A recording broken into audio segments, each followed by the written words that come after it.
आप सभी का स्वागत है हिंदी नॉवेल स्टोरी एक्सप्लेनर में। यहाँ पर हर एक स्टोरी आपको मैजिक सिस्टम रोमांस की एक जादुई सफर पे ले जाएगी। इस स्टोरी का सारा चरित्र स्थान घटना सब कुछ काल्पनिक है, इसे वास्तविकता से जोड़ने का प्रयास ना करें। चलिए स्टोरी की तरफ आगे बढ़ते हैं। अध्याय 411। जब अर्जुन ने ये जानी पहचानी आवाज सुनी तो वह दंग रह गया। उसने अचानक मुड़कर देखा तो उसके पीछे एक ऋषि सदृश वृद्ध व्यक्ति खड़ा था। बूढ़े की कमर में तलवार लटक रही थी और हाथ में एक लौकी थी। जाहिर है लौकी में शराब भरी हुई थी। उसका चेहरा हल्का लाल था और वह थोड़ा नशे में भी लग रहा था। अर्जुन के मन में अचानक यादें उमड़ पड़ीं।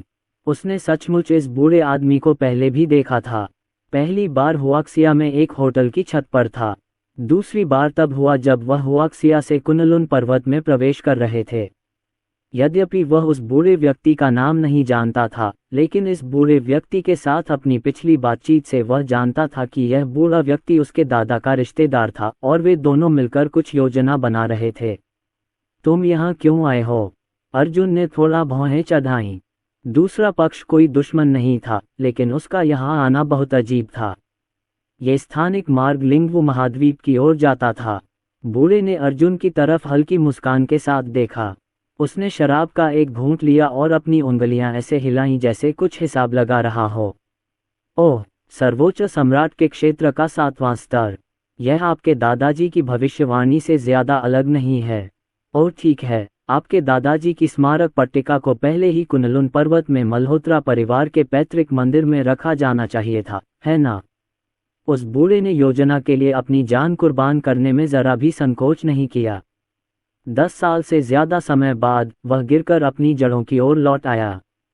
दुर्भाग्यवश ये खेल अभी भी पूरा या तैयार नहीं हुआ है।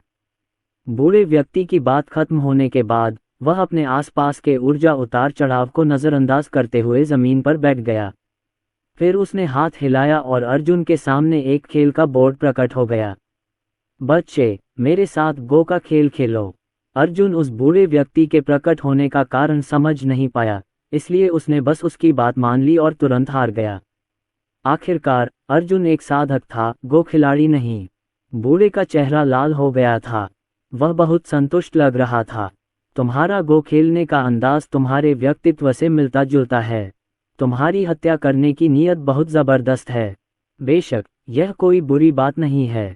चाहे कुनलुन पर्वत हो या लिंगवू महाद्वीप, अगर आप पर्याप्त निर्णायक नहीं हैं तो आप अपनी ही कब्र खो देंगे। मुझे लगता है कि इसके लिए आपको अपने स्लॉटर दाव को धन्यवाद देना चाहिए।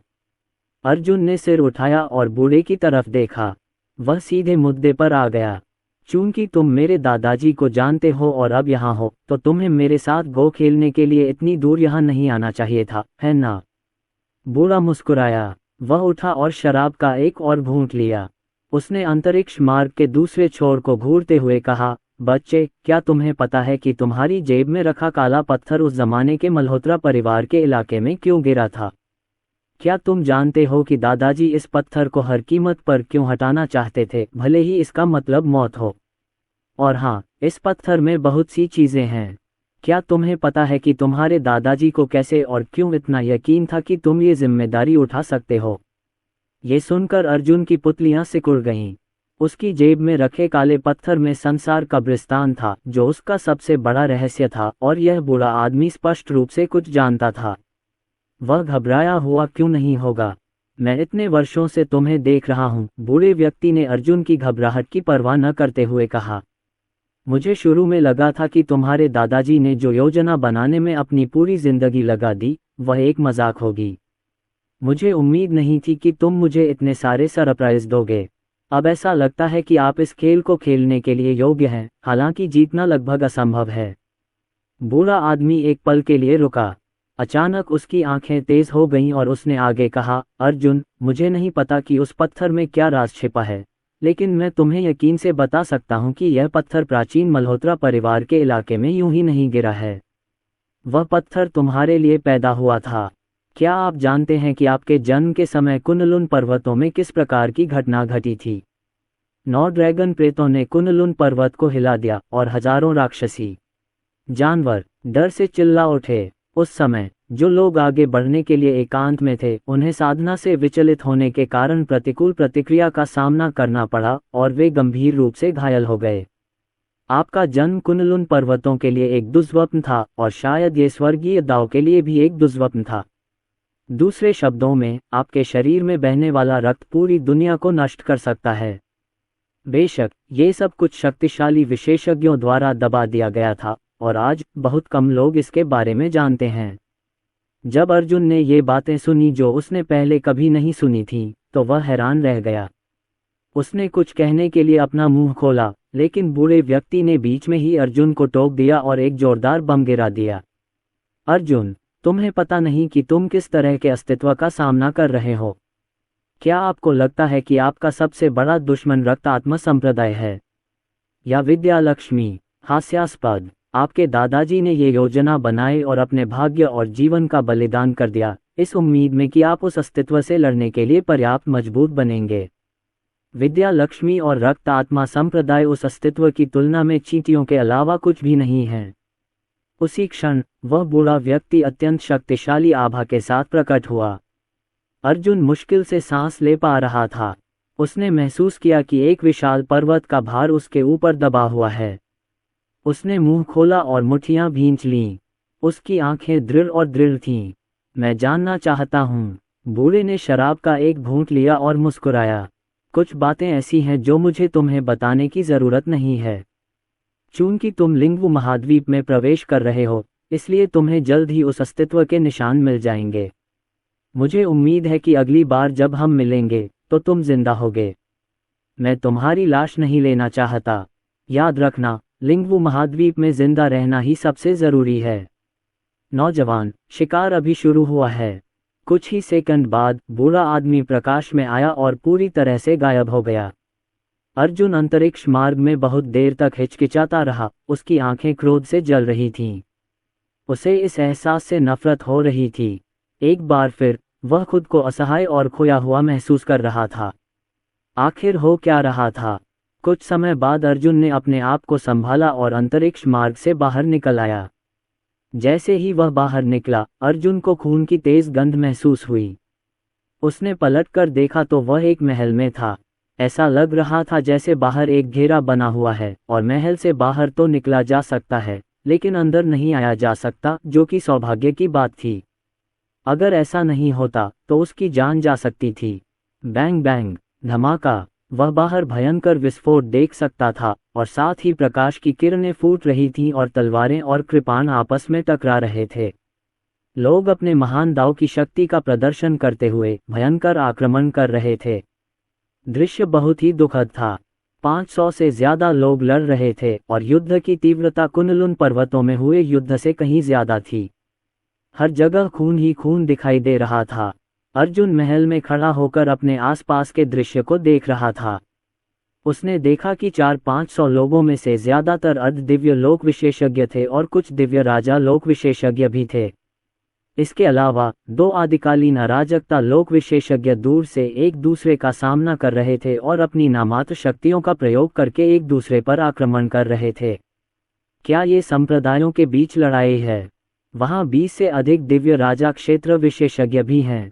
अर्जुन भी जो कुछ देख रहा था उसे देखकर थोड़ा हैरान रह गया। वहाँ इतने सारे अर्ध दिव्य क्षेत्र के विशेषज्ञ थे कि वे आम लोगों जैसे ही लग रहे थे।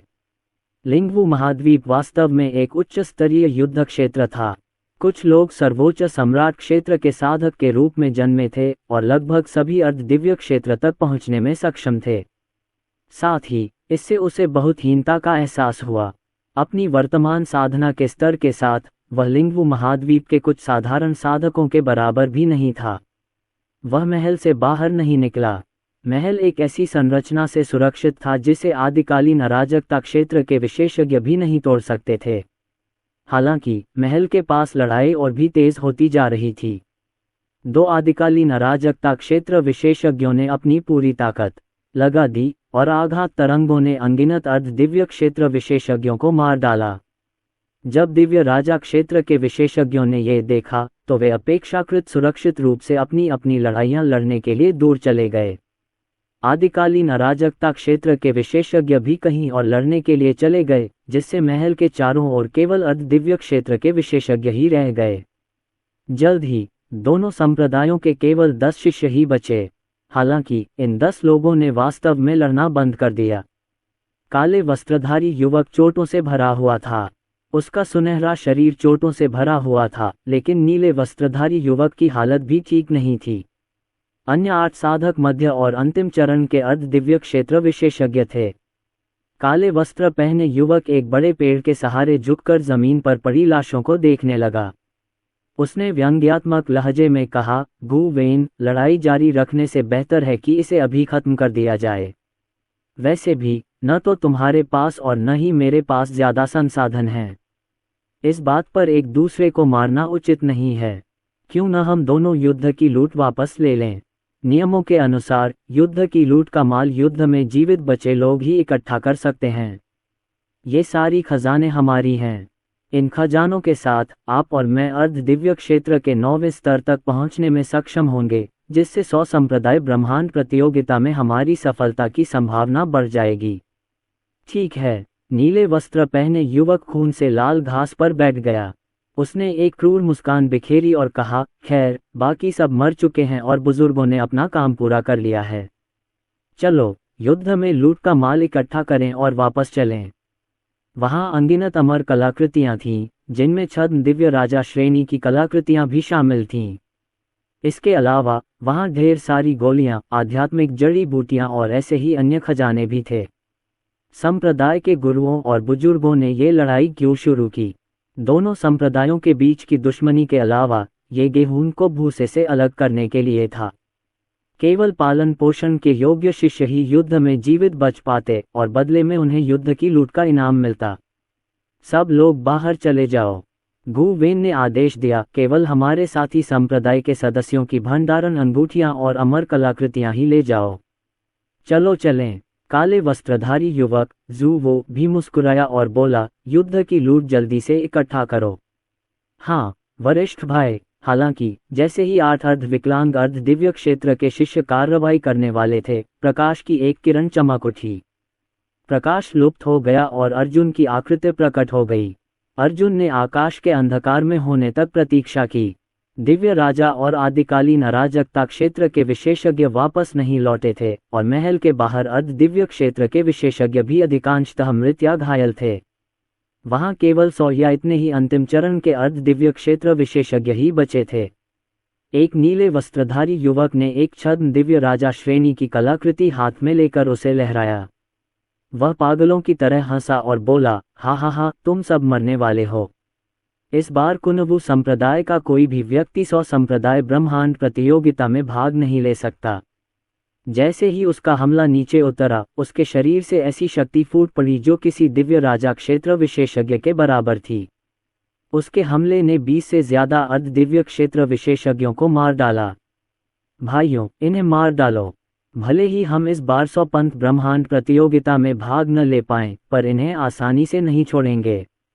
काले वस्त्र पहने एक युवक पूरी ताकत से चिल्लाया। काले वस्त्र पहने उस युवक ने अपनी छद्म दिव्य राजा श्रेणी की कलाकृति को पूरी ताकत से चलाया। यह एक कांसे का प्याला था जो अद्भुत रंगों से चमक रहा था। जैसे ही उसने हमला किया, कांसे के प्याले से भारी मात्रा में रंगीन तरल पदार्थ छिड़का गया। जैसे ही ये तरल पदार्थ किसी दुश्मन के संपर्क में आता, ये जहर में बदल जाता और दुश्मन के शरीर को क्षत विक्षत कर देता, जिससे वह नगण्य हो जाता। बैंग बैंग बैंग, झनकार। दोनों पक्षों के शेष 20 या इतने ही अर्धदिव्य क्षेत्र विशेषज्ञ अभी भी लड़ रहे थे। महल में अर्जुन की आंखें चमक उठीं। उसने फुसफुसाते हुए कहा, 100 पंथों की ब्रह्मांड प्रतियोगिता। देखने से तो स्थिति वैसी ही लग रही है जैसी उस स्पिरिट सिटी वाले बूढ़े ने बताई थी। ये दोनों संप्रदाय संभवतः इस क्षेत्र के शीर्ष 100 संप्रदायों में से हैं। कुछ ही देर में एक भयानक विस्फोट हुआ और अर्जुन और अन्य साधकों ने एक साथ सिर उठाकर आकाश से गिरते हुए एक दिव्यराज क्षेत्र विशेषज्ञ के शव को देखा। फिर शव चकनाचूर हो गया और रक्त की वर्षा होने लगी। एक दिव्य राजा क्षेत्र विशेषज्ञ गिर गया है। हाँ, नी बैजियन ने धीरे से कहा, जब एक दिव्य राजा क्षेत्र विशेषज्ञ मर जाता है तो एक घटना प्रकट होगी, और उस विशेषज्ञ का महान दाव फैल जाएगा, जिससे उन लोगों के लिए उस दाव को समझना आसान हो जाएगा जो उसी दाव की साधना करते हैं। हालांकि ये दोनों संप्रदाय विशेष रूप से मजबूत नहीं हैं। गुरुजी, मैं शायद इन लोगों को मार सकता हूँ, उनका खजाना ले सकता हूँ और यहाँ से चला जा सकता हूँ। अर्जुन के होंठों पर मुस्कुराहट आ गई। इस समय उसके पास सबसे अधिक कमी थी साधना के संसाधनों और खजानों की।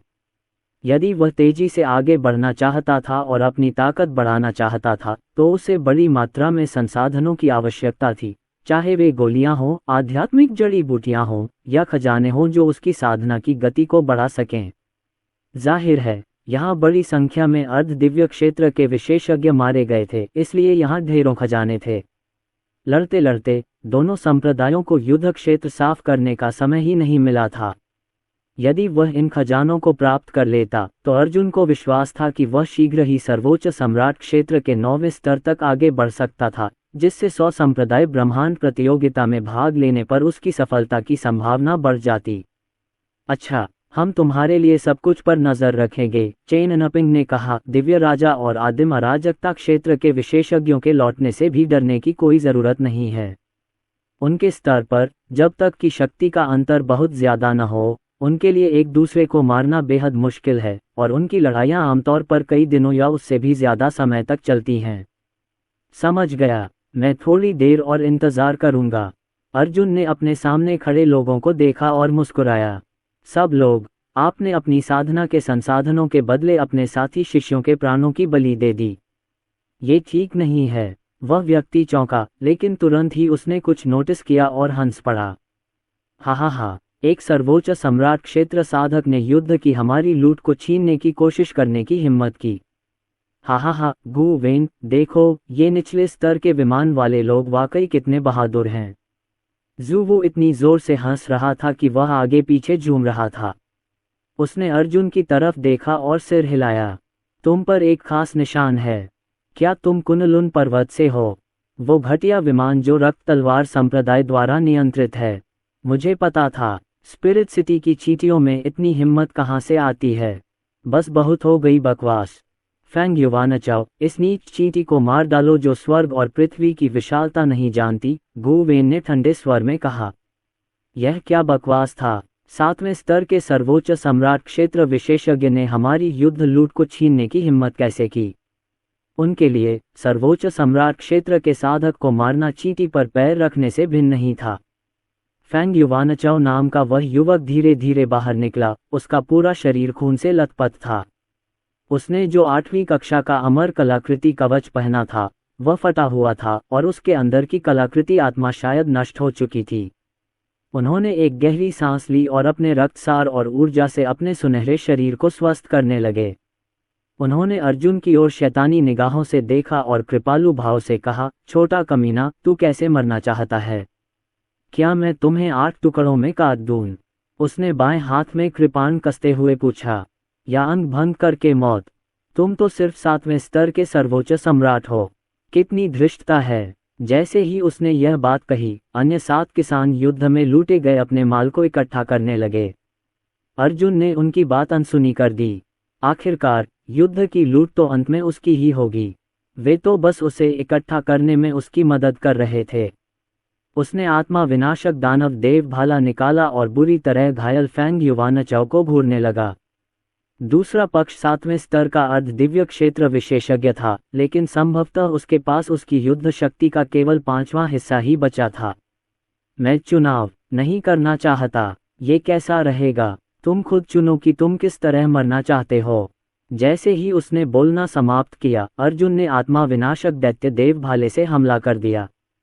भाले की नोक से भाले की ख्यूई की हजारों ठंडी धारियां निकली और फैंग युवानचाओ के शरीर को अपनी चपेट में ले लिया। कई विस्फोटों के बाद फैंग युवानचाओ का शरीर फट गया। यद्यपि फैंग युवानचाओ एक अंतिम चरण का अर्ध दिव्य क्षेत्र विशेषज्ञ था, वह पहले से ही गंभीर रूप से घायल था और अर्जुन द्वारा आसानी से मारा गया। नहीं, फैंग युवानचाओ का चेहरा निराशा से भर गया और वह मौत की चीखें निकालने लगा। यहाँ तक कि उसकी आत्मा भी नष्ट हो गई थी। वह सैकड़ों अर्ध दिव्य क्षेत्र साधकों के बीच हुए युद्ध में बच गया था, और उसने युद्ध की लूट में से अपने हिस्से का अधिकार जीत लिया था, जिससे उसे आगे बढ़ने और सफलता प्राप्त करने में मदद मिली। हालांकि वह एकमात्र सर्वोच्च सम्राट द्वारा मारा गया था। मृत्यु के द्वार पर भी वह इसे स्वीकार नहीं कर सका। अर्जुन ने अपने हाथ की एक लहर से फोंग युवानचाओ की आत्मा के अवशेषों को चकनाचूर कर दिया और फिर गु वेन की ओर अपना भला तानते हुए ठंडे स्वर में कहा, तुम्हारे नजरिए से ऐसा लगता है कि कुनलुन पर्वत कमजोर हैं, लेकिन चिंता मत करो, आज से मैं सबका नजरिया बदल दूंगा। अर्जुन की आवाज धीरे धीरे ठंडी होती गई। हुआक्सिया और कुनलुन पर्वतों से आए एक साधक होने के नाते अपनी जन्मभूमि के प्रति उसके मन में गहरी भावनाएं थीं और वह बाहरी लोगों से इस तरह का अपमान बर्दाश्त नहीं कर सकता था। ये किसी भी देश के नागरिकों जैसा ही था। वे सरकार से असंतुष्ट हो सकते थे और उसके नेताओं को डांट भी सकते थे, लेकिन उनमें से कोई भी विदेशियों द्वारा अपने देश का अपमान सुनना बर्दाश्त नहीं करता था। ये देशभक्ति थी। बाईफैंग, उसे मार डालो। बाकी सभी लोग युद्ध की लूट इकट्ठा करना जारी रखें। ये कहते हुए गु वेन का चेहरा काला पड़ गया। ये चींटी संघर्ष करने में बहुत अच्छी है, हालांकि इससे कोई फर्क नहीं पड़ता। किनारे पर जू वू ने व्यंग्य किया। 7वें स्तर का सर्वोच्च सम्राट साधक उनके समय के लायक नहीं था। युद्ध की लूट को साफ करने पर ध्यान देना बेहतर था, क्योंकि ज्यादा शक्तिशाली विशेषज्ञ कहीं और भीषण युद्ध कर रहे थे। अगर वे अपनी लड़ाइयां खत्म कर लेते तो वापस लौट आते और फिर उनके जैसे निचले स्तर के साधकों के लिए लूट में कोई हिस्सा नहीं होता। किसी भी स्थिति में युद्ध की लूट को इकट्ठा करने के बाद यदि आवश्यक हो तो वे इस चींटी से मिलकर निपट सकते थे। हाँ, वरिष्ठ भाई, बाईफैंग धीरे धीरे बाहर निकला। वह 8वें स्तर का अर्ध दिव्य क्षेत्र विशेषज्ञ था, लेकिन गंभीर रूप से घायल भी था, और इस तरह अब वह 5वें स्तर के अर्ध दिव्य क्षेत्र विशेषज्ञ जितना ही शक्तिशाली था। उसने धीरे से अपनी छद्म अर्ध दिव्य श्रेणी की कलाकृति, एक कांसे की कड़ाही निकाली जिसमें दिव्य राजा क्षेत्र विशेषज्ञ की शक्ति का एक अंश था। जब उसे बाहर निकाला गया तो उसमें से एक विनाशकारी आभा निकली, जिससे जमीन पर पड़ी कुछ लाशें टुकड़े टुकड़े हो गईं। चींटी, तुम में थोड़ी ताकत तो है, पर तुम मरोगी। तुम कैसे मरना चाहती हो, बताओ। इस चींटी को अभी अपनी पूरी ताकत फैंग युवानचाओ को मारने में लगा देनी चाहिए थी, और शायद वह थक चुकी थी। उसे मारना आसान होता। सब एक ही बात कहते हैं, तुम सब मरने वाले हो, फिर भी शेख ही बघारते हो और खुद को श्रेष्ठ दिखाने का दिखावा करते हो। भूल जाओ।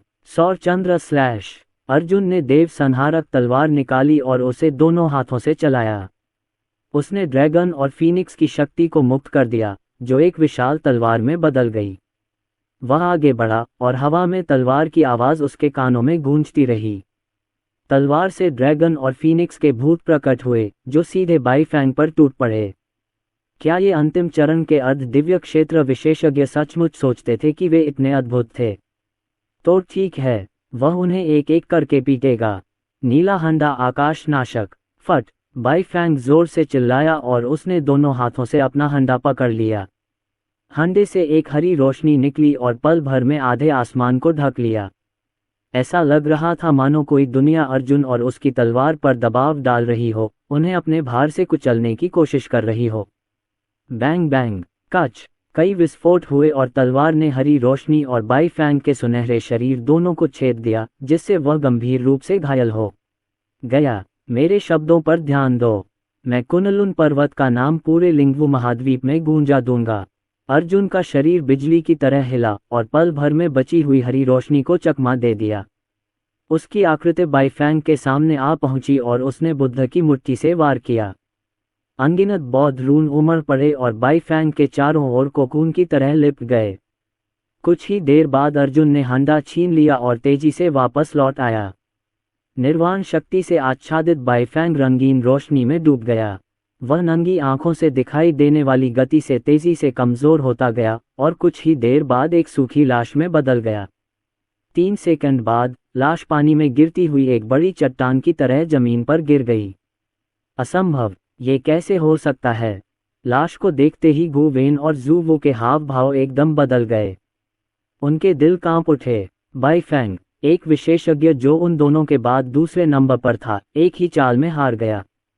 कुनलुन पर्वतों में ऐसा विचित्र प्राणी का प्रकट हुआ। आप आप वास्तव में कौन हैं? इस पल उन्हें एक ठंडी सी अनुभूति ने घेर लिया और उनके दिलों में डर समा गया। उन्होंने कभी सोचा भी नहीं था कि एक घटिया विमान से एक चींटी उन्हें खतरे में डाल देगी। युद्ध में अपनी लूट का माल लेकर लौटे 6 योद्धा सामने के दृश्य को घूर रहे थे और एक दूसरे की ओर देख रहे थे। इस बार अर्जुन को देखकर उनके हृदय ठंडे पड़ गए और रोंगटे खड़े हो गए। बाई फैंग केवल 25 वर्ष की थी। पलक झपकते ही सूखी लाश में बदल जाना। क्या इसका मतलब यह नहीं था कि उसके जीवन के हजारों वर्ष समाप्त हो गए थे? ये युवक कहाँ से आया था? वह इतना अजीब क्यों था? आप वास्तव में कौन हैं? तुम किस संप्रदाय से हो? तुम कुनलुन पर्वत से तो नहीं हो? मुझे बताओ, शायद हम दोस्त बन सकें। गु वेन ने खुद को शांत करने की कोशिश की और अर्जुन की पृष्ठभूमि के बारे में पूछा। वह गंभीर रूप से घायल हो गया था और उसकी युद्ध शक्ति का केवल 1/4 हिस्सा ही बचा था, इसलिए वह बाई फैंग की तुलना में अधिक शक्तिशाली नहीं था। इस समय वह अब और कठोर अभिनय नहीं कर सकता था। हालांकि उसके पास अनेक कलाकृतियां थीं, फिर भी उसके शरीर की आध्यात्मिक ऊर्जा पहले ही क्षीण हो चुकी थी। उसका भौतिक शरीर भी बुरी तरह क्षतिग्रस्त हो चुका था। उसके पास अपना रवैया बदलने के अलावा कोई विकल्प नहीं था, इस उम्मीद में कि वह अर्जुन को अपनी इच्छा से जाने के लिए मना लेगा। बच्चा, लगता है आपके शरीर से एक विशेष आभा निकल रही है। राक्षसी आभा। क्या आप राक्षस जाति से हैं? ज़ुवु की आंखें भयावह रूप से चमक उठीं। उसने मुस्कुराते हुए कहा, अगर तुम इन शैतानी तकनीकों का इस्तेमाल करोगी तो मानव जाति तुम्हें जरूर त्याग देगी। अगर तुम अपनी भलाई समझकर चले जाओ तो हम इस मामले में कोई बखेड़ा नहीं खड़ा करेंगे। गु वेन, क्या तुम्हें ऐसा नहीं लगता? बिल्कुल, गु वेन ने मुस्कुराते हुए कहा, छोटे भाई, तुम्हारी साधना का स्तर ज्यादा नहीं है, लेकिन तुम्हारी युद्ध शक्ति भी कम नहीं है। मुझे यकीन है कि तुम हमसे दुश्मनी नहीं करना चाहोगे। हम तुम्हें उपहार में 3 छद्म दिव्य राजा श्रेणी की कलाकृतियां देंगे। अगर भाग्य ने साथ दिया तो हम फिर मिलेंगे। जब वे दोनों आपस में बातचीत कर रहे थे तो उन्हें उनके अनकहे इरादे समझ आ गए। अभी तो वे इस युवक से लड़ने का जोखिम नहीं उठा सकते थे, लेकिन जैसे ही वे अपने संप्रदाय में लौटेंगे वे तुरंत उसके सिर पर इनाम घोषित कर देंगे। जो कोई भी उनके खजाने को चुराने की हिम्मत करता था वह मौत का हकदार था। हालांकि उन्होंने अपनी हत्या की मंशा को बखूबी छुपाया और उनके चेहरों पर हल्की मुस्कान थी। उन्होंने असली दिखने की पूरी कोशिश की। 3 छद्म दिव्य राजा श्रेणी की कलाकृतियां। माफ करना, मुझे इसमें कोई दिलचस्पी नहीं है। मुझे सब कुछ चाहिए। अर्जुन उस व्यक्ति को घूरता रहा। अचानक उसके चेहरे का भाव बदल गया और उसने निर्दयता से उस पर हमला कर दिया। अर्जुन ने स्वाभाविक रूप से उनकी हत्या की मंशा भांप ली और उसे वह भी याद आ गया जो उस बूढ़े व्यक्ति ने उसे अंतरिक्ष मार्ग में बताया था। लिंगवू महाद्वीप बेहद खतरनाक था और सबसे जरूरी चीज थी जिंदा रहना। अगर उसके सामने वाले ये लोग नहीं मरे तो अगली बार उनका बदला उसे ही भुगतना पड़ सकता है। अपने दुश्मन के प्रति दयालु होना अपने प्रति क्रूरता करना था। साधना का मार्ग अतुलनीय रूप से क्रूर था और कोई भी कमजोरों पर दया नहीं करता था। अर्जुन ने पल भर में ही बुद्ध के कई मुक्कों से हमला कर दिया और 4 शत्रुओं को मार गिराया। हालांकि उसने उन्हें घायल नहीं किया, लेकिन अपनी निर्वाण शक्ति से उन्हें लीन कर लिया। उनकी आयु समाप्त होने में ज्यादा समय नहीं लगा, जिसके बाद वे मर गए। राक्षस, ये कैसी शैतानी चाल है? तुमने सचमुच हमें मारने की हिम्मत की। सब लोग हमला करो। पूरी ताकत से इस राक्षस को मार डालो, वरना हम यहीं मर जाएंगे। गु वेन और जू वू ने अपनी चोटें ठीक करना बंद कर दिया और बाकी 2 विशेषज्ञों के साथ मिलकर अर्जुन पर हमला कर दिया। ये बदमाश बहुत डरावना था।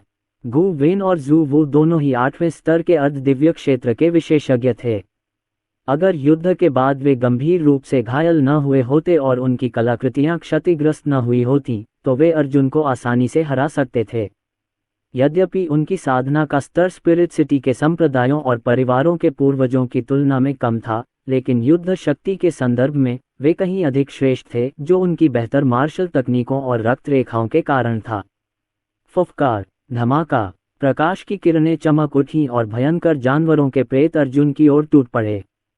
दो छद्म दिव्य राजा श्रेणी की कलाकृतियों को मुख्य आक्रमण बल के रूप में और अन्य दो शिष्यों की 9वीं श्रेणी की अमर कलाकृतियों को सहायता के रूप में इस्तेमाल करते हुए उन्होंने एक ऐसा शक्तिशाली हमला किया कि जिस जगह अर्जुन खड़ा था वह जगह एक गड्ढे में बदल गई।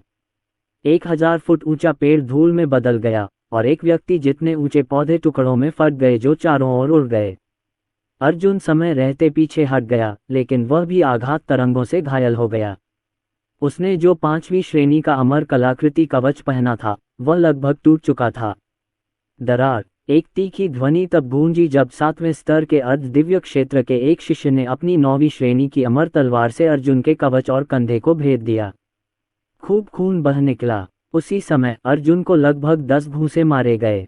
ऐसा लग रहा था जैसे बार बार हथौड़े से वार किया जा रहा हो और आवाज बहरा कर देने वाली थी। पुची, अर्जुन ने मुंह में खून थूका और कुछ कदम पीछे हट गया। सौभाग्य से उसका भौतिक शरीर उसके स्तर के सामान्य साधकों, यहाँ तक कि उससे भी ऊपर के साधकों से कहीं ज्यादा मजबूत था, वरना वह पहले ही मर चुका होता। उसने अपना भाला पीछे खींचा और फिर से भाला फेंका, जिससे 2 शिष्य पीछे हट गए। फिर वह मुड़ा और घेरे से बच निकला।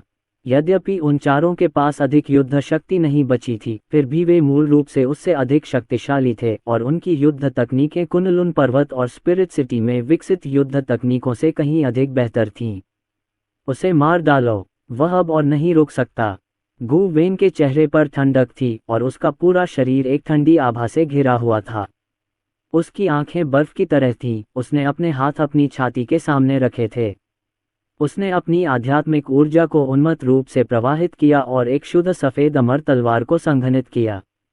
उसने अचानक क्रूर प्रहार किया और दिव्य शक्ति से युक्त तलवार की क्यूई की धारियां अर्जुन की ओर उड़ चलीं।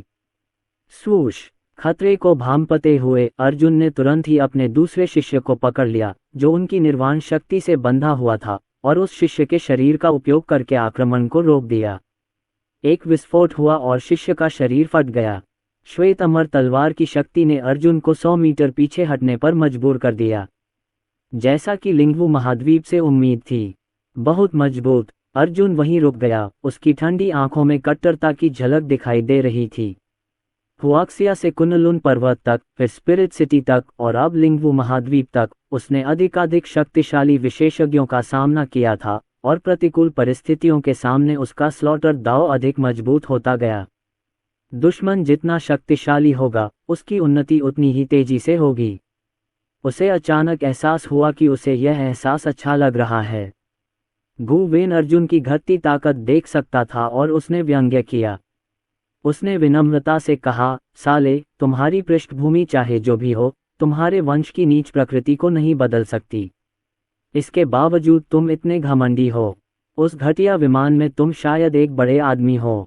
हालांकि आज तुम्हें लिंगवू महाद्वीप में अपनी जगह का एहसास होगा। तुम तो बस एक मामूली इंसान हो और हमेशा समाज के सबसे निचले पायदान पर संघर्ष करते रहोगे। आप किसी भी समय मर सकते हैं और आप अभी मरेंगे। जब बाकी लोगों ने गु वेन की बातें सुनी तो उनके चेहरे पर भी भयावह मुस्कान आ गई। ऐसा लग रहा था कि इस बदमाश के पास कोई चारा नहीं बचा है और उसके पास तुरुप का पत्ता भी नहीं है। उन्होंने स्पष्टतः इस बच्चे को अधिक महत्व दिया था। जब सभी लोग हंस रहे थे, अर्जुन, जो कमजोर लग रहा था, धीरे धीरे गु वेन की ओर बढ़ा। उसकी काली पुतलियां ठंडी चमक रही थीं। चींटी, कचरा विमान। अर्जुन मुस्कुराया। क्या आप जानते हैं कि मेरा दाव क्या है? सब दंग रह गए। गु वेन और जू वू ने एक दूसरे की आंखों में उलझन देखी। ये बदमाश और क्या क्या चालें चल रहा था। क्या वह पागल था? इससे पहले कि वे कोई प्रतिक्रिया दे पाते, एक क्रोधित दहाड़ गूंज उठी। मेरा दाव वध दाव है। आज मैं सर्वोच्च सम्राट क्षेत्र के 8वें स्तर तक पहुंचने के लिए आपकी शक्ति का उपयोग करूंगा। अर्जुन की आंखें ठंडी हो गईं। उसके महान दाव की शक्ति उसे दूसरों के महान दाव की शक्ति को निगलने की अनुमति देती थी। संयोग से उन लोगों के महान दाव कमजोर नहीं थे और इस प्रकार उसकी शक्ति के लिए एक उत्कृष्ट पूरक के रूप में काम करते थे। हवा का एक तेज झोंका आया और अर्जुन की हत्या की ठंडी मंशा ज्वार की तरह फैलने लगी। उसे मार डालो, बड़े भाई। उसे अभी मार डालो, बड़े भाई, हमें बचाओ। बगल से कई दयनीय चीखें सुनाई दे रही थीं, मानो वे सभी किसी भयानक यातना से गुजर रहे हों। गु वेन और जू वू ने मुड़कर देखा। अर्जुन की निर्वाण शक्ति से घिरे कुछ लोग बहुत तेजी से कमजोर पड़ रहे थे। ये है निर्वाण शक्ति। ये व्यक्ति राक्षसी विद्याएं सीखता है। इसे जल्दी से मार डालो। गु वेन और जू वू ने तेजी से अपना कदम बढ़ाया और उन्मत्ततापूर्वक हमला किया। उसी समय वे तीनों फंसे हुए शिष्य करुण चीखों के बीच सूखी लाशों में बदल गए। फिर उनकी लाशें फट गईं और धूल में बदल गईं जो आकाश में बिखर गईं। इस दृश्य ने उनके दिलों में एक डर पैदा कर दिया, यहाँ तक कि उनकी आत्माएं भी कांप उठीं। क्या ये बच्चा सचमुच किसी राक्षस का वंशज था? यदि वे उस विचित्र निर्वाण शक्ति से प्रभावित हो जाएं, तो उनका अंत भी उनके साथी शिष्यों जैसा हो जाएगा। ये राक्षस बहुत भयानक था। अन्य दो शिष्य युद्धभूमि के बाहरी क्षेत्र में ही रुके रहे और अर्जुन का सामना नहीं किया, क्योंकि उन्हें डर था कि वे भी अन्य 3 शिष्यों के पदचिन्हों पर चल पड़ेंगे। धीरे धीरे ये दोनों लोग युद्ध से दूर हो गए और भागने की कोशिश करने लगे। तुम मौत को दावत दे रहे हो, ये देखकर गु वेन और जू वू ने एक ही समय पर हमला किया और अपनी रक्त शक्तियों को सक्रिय किया, जो इतनी शक्तिशाली थी कि उन्होंने तुरंत 2 7वें स्तर के अर्धदिव्य क्षेत्र के शिष्यों को मार डाला। जल्दी से लूट का माल इकट्ठा करो, बच्चा यहाँ से चला जा। गु वेन और जू वू ने एक साथ अर्जुन को झटक दिया और उन दोनों शिष्यों की ओर दौड़ पड़े जहाँ वे दोनों थे। आखिरकार युद्ध की लूट का माल उन्हीं दोनों शिष्यों के पास था। यदि उन्होंने उन दोनों को भागने दिया होता तो सारी लड़ाई व्यर्थ हो जाती। मुझे लगता है मैंने तुमसे कहा था कि मैं सब कुछ चाहता हूँ। एक आकृति गु वेन और जू वू के पास से गुजरी। वह अर्जुन था। अर्जुन ने अपनी उंगलियां भींच ली और उसके हाथ में ढेर सारी अंगूठियां दिखाई दी, जिन्हें उसने बिना गिने ही संसार के कब्रिस्तान में फेंक दिया। बस्टर्ड! गु वेन की आंखों से मानो आग उगल रही थी। वह इतना गुस्से में था कि पागल हो गया। वह दहाड़ा, अरे चींटी, जो मेरा है वो मुझे दे दे। साले कमीने, इसे वापस दे वरना मैं तुझे मार डालूंगा। जू वू ने अपनी वंशावली सक्रिय की और उसके पीछे 1 लाख का भूत प्रकट हुआ। यह उसकी 7वीं दर की वंशावली का प्रकटीकरण था। फूश फूश फूश। दूसरी तरफ गु वेन ने भी अपनी वंशावली सक्रिय कर दी और उसके पीछे एक विशाल ड्रैगन प्रेत प्रकट हुआ।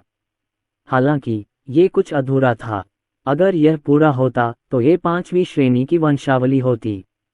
मर जाओ! गु वेन चिल्लाया और अपनी सारी आध्यात्मिक ऊर्जा अधूरे ड्रैगन प्रेत में प्रवाहित कर दी, जिससे वह अदम्य शक्ति प्रकट करने लगा। रक्तवंशीय शक्ति का प्रयोग, विशेष रूप से अपूर्ण शक्ति का प्रयोग, व्यक्ति के मूल आधार को क्षति पहुंचाएगा, जैसा कि उस समय विजय मिश्रा के शिष्य ने उदाहरण दिया था। गु वेन ने अर्जुन को घृणा से देखा। इस बेवकूफ लड़के के यहाँ आने से सब कुछ बर्बाद हो गया।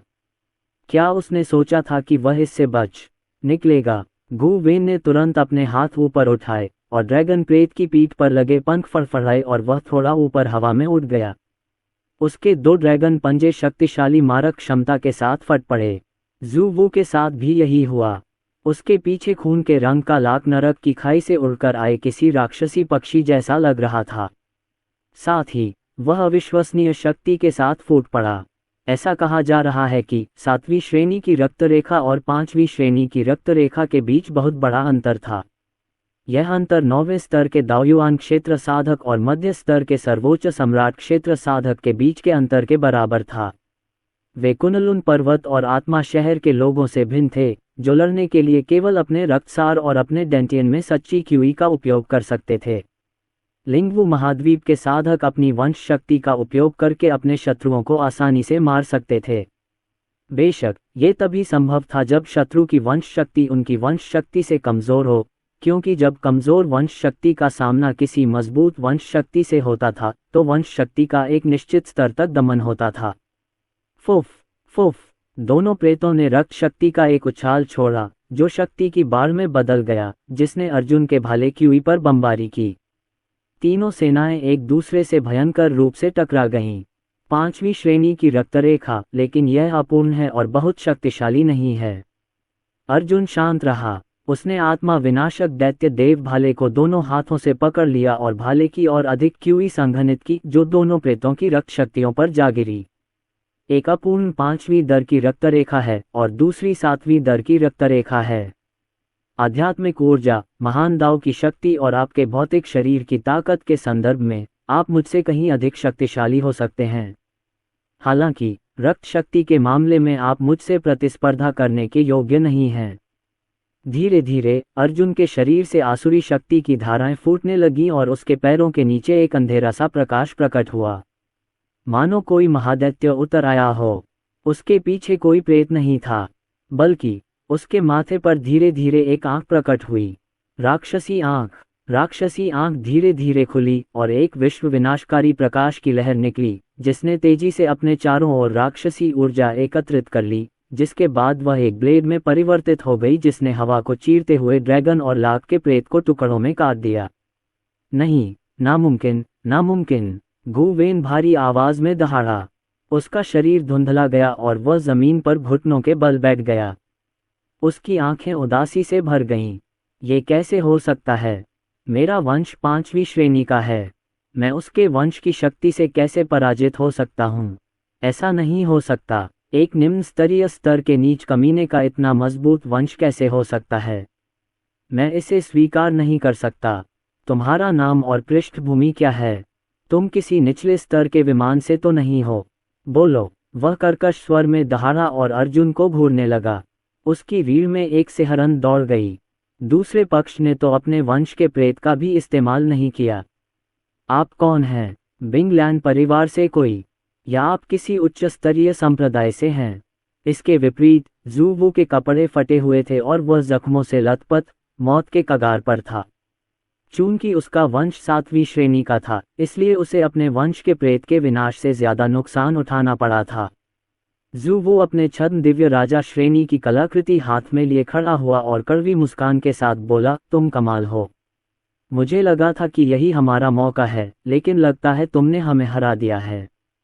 चूंकि मैं तुम्हारे हाथों मरने वाला हूं, तो तुम मुझे अपना नाम क्यों नहीं बताते? अगले जन्म में शायद मैं तुम्हारे साथ युद्ध कर सकूं। इस तरह मरना कोई बुरी बात नहीं है। वंश शक्ति के मामले में वे अर्जुन से कमतर थे। कलाकृतियों के मामले में अर्जुन की चतुर्थ श्रेणी की दिव्य राजा श्रेणी की तलवार उनकी तलवार से कमतर थी। वे केवल साधना स्तर के मामले में ही उससे आगे थे, लेकिन अर्जुन की युद्ध शक्ति को देखते हुए ये लाभ निरर्थक था। जहां तक बुजुर्गों, संरक्षकों और संप्रदाय के गुरुओं का सवाल है, वे इस युद्ध के परिणाम से चिंतित नहीं थे, इसलिए वे किसी भी प्रकार के सुदृढ़ीकरण की आशा नहीं कर सकते थे। बस्टर्ड, गु वेन ने ज़ूवू को कोसा। उसने अर्जुन को पागलों जैसी नजरों से देखा और दांत पीस लिए।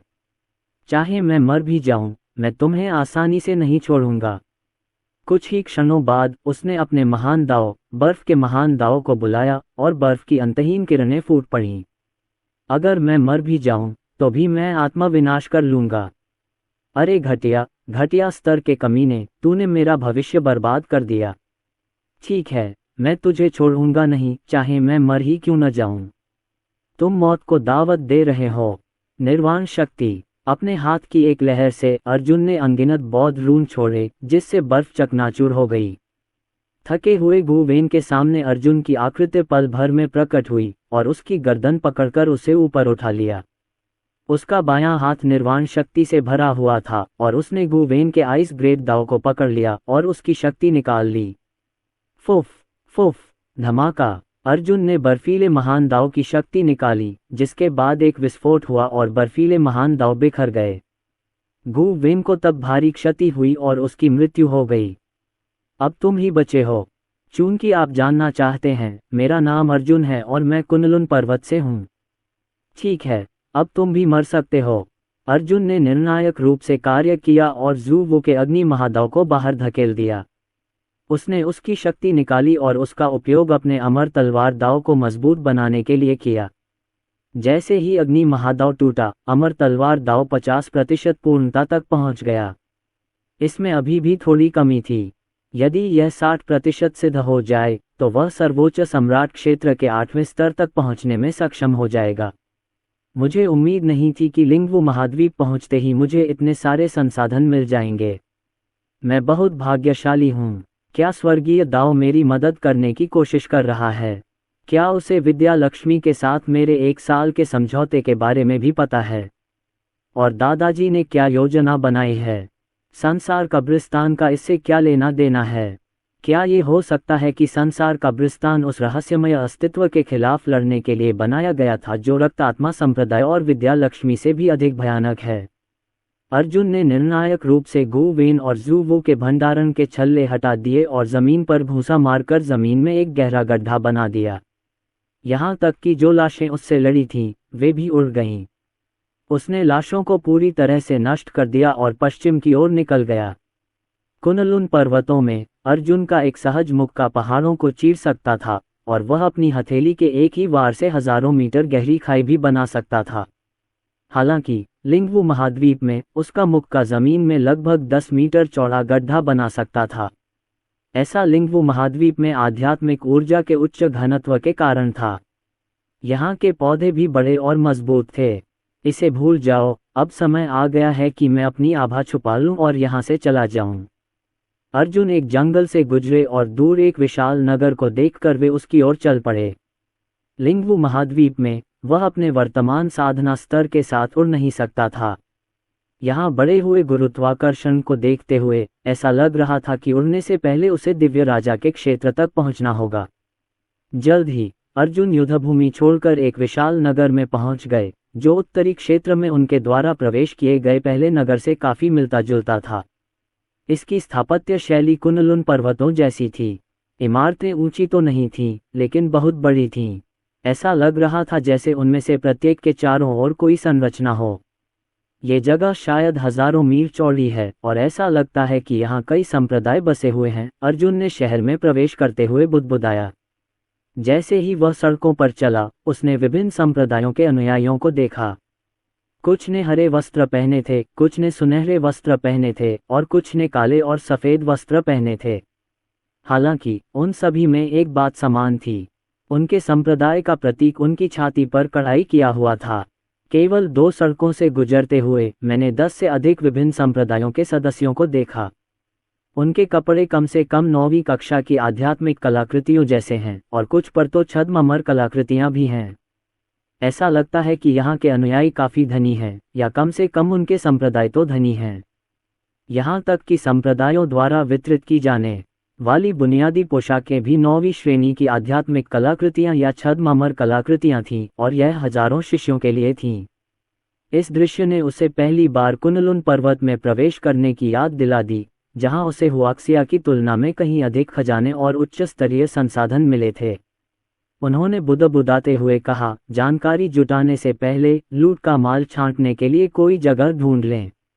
वह 7वें स्तर का सर्वोच्च सम्राट क्षेत्र का साधक था, इसलिए किसी ने उस पर ध्यान नहीं दिया। आखिरकार सड़क पर दर्जनों अर्ध दिव्य क्षेत्र के साधक मौजूद थे, इसलिए उसकी वहां मौजूदगी का कोई असर भी नहीं हुआ। जल्द ही वह शहर के केंद्र में पहुंच गया। एक विशाल खुले मैदान में कई विशेषज्ञ हवा में तैर रहे थे। अर्जुन ने अपनी दृष्टि केंद्रित की और कुल 8 विशेषज्ञों को देखा, जिनमें से प्रत्येक दिव्यराज क्षेत्र के विशेषज्ञ थे और जिनकी आभा प्रभावशाली थी। आसपास लोगों की भीड़ भी जमा थी और ऐसा लग रहा था जैसे वे उन 8 दिव्यराज क्षेत्र के विशेषज्ञों की किसी घोषणा का इंतजार कर रहे हों। 8 लोगों में कढ़ाईदार कपड़े पहने एक बूढ़ा व्यक्ति भी था जो जिंदाओ संप्रदाय से आया था। उसने अपनी सफेद दाढ़ी पर हाथ फेरा और मुस्कुराया। स्वर्गीय आत्मा नगर के सभी लोगों, सुनो।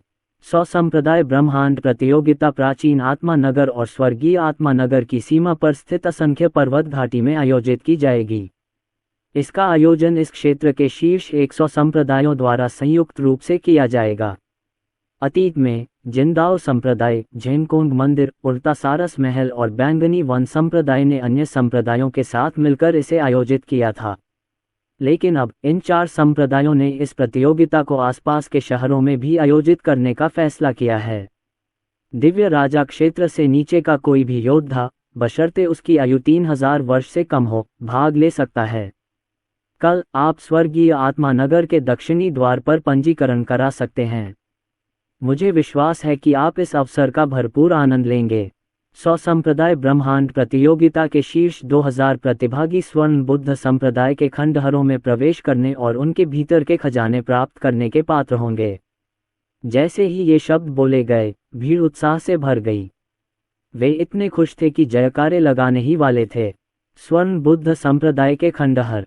अतीत में इस संप्रदाय में 1 दर्जन से अधिक आदि अराजकता क्षेत्र विशेषज्ञ और 100 से अधिक दिव्य राजा क्षेत्र विशेषज्ञ थे।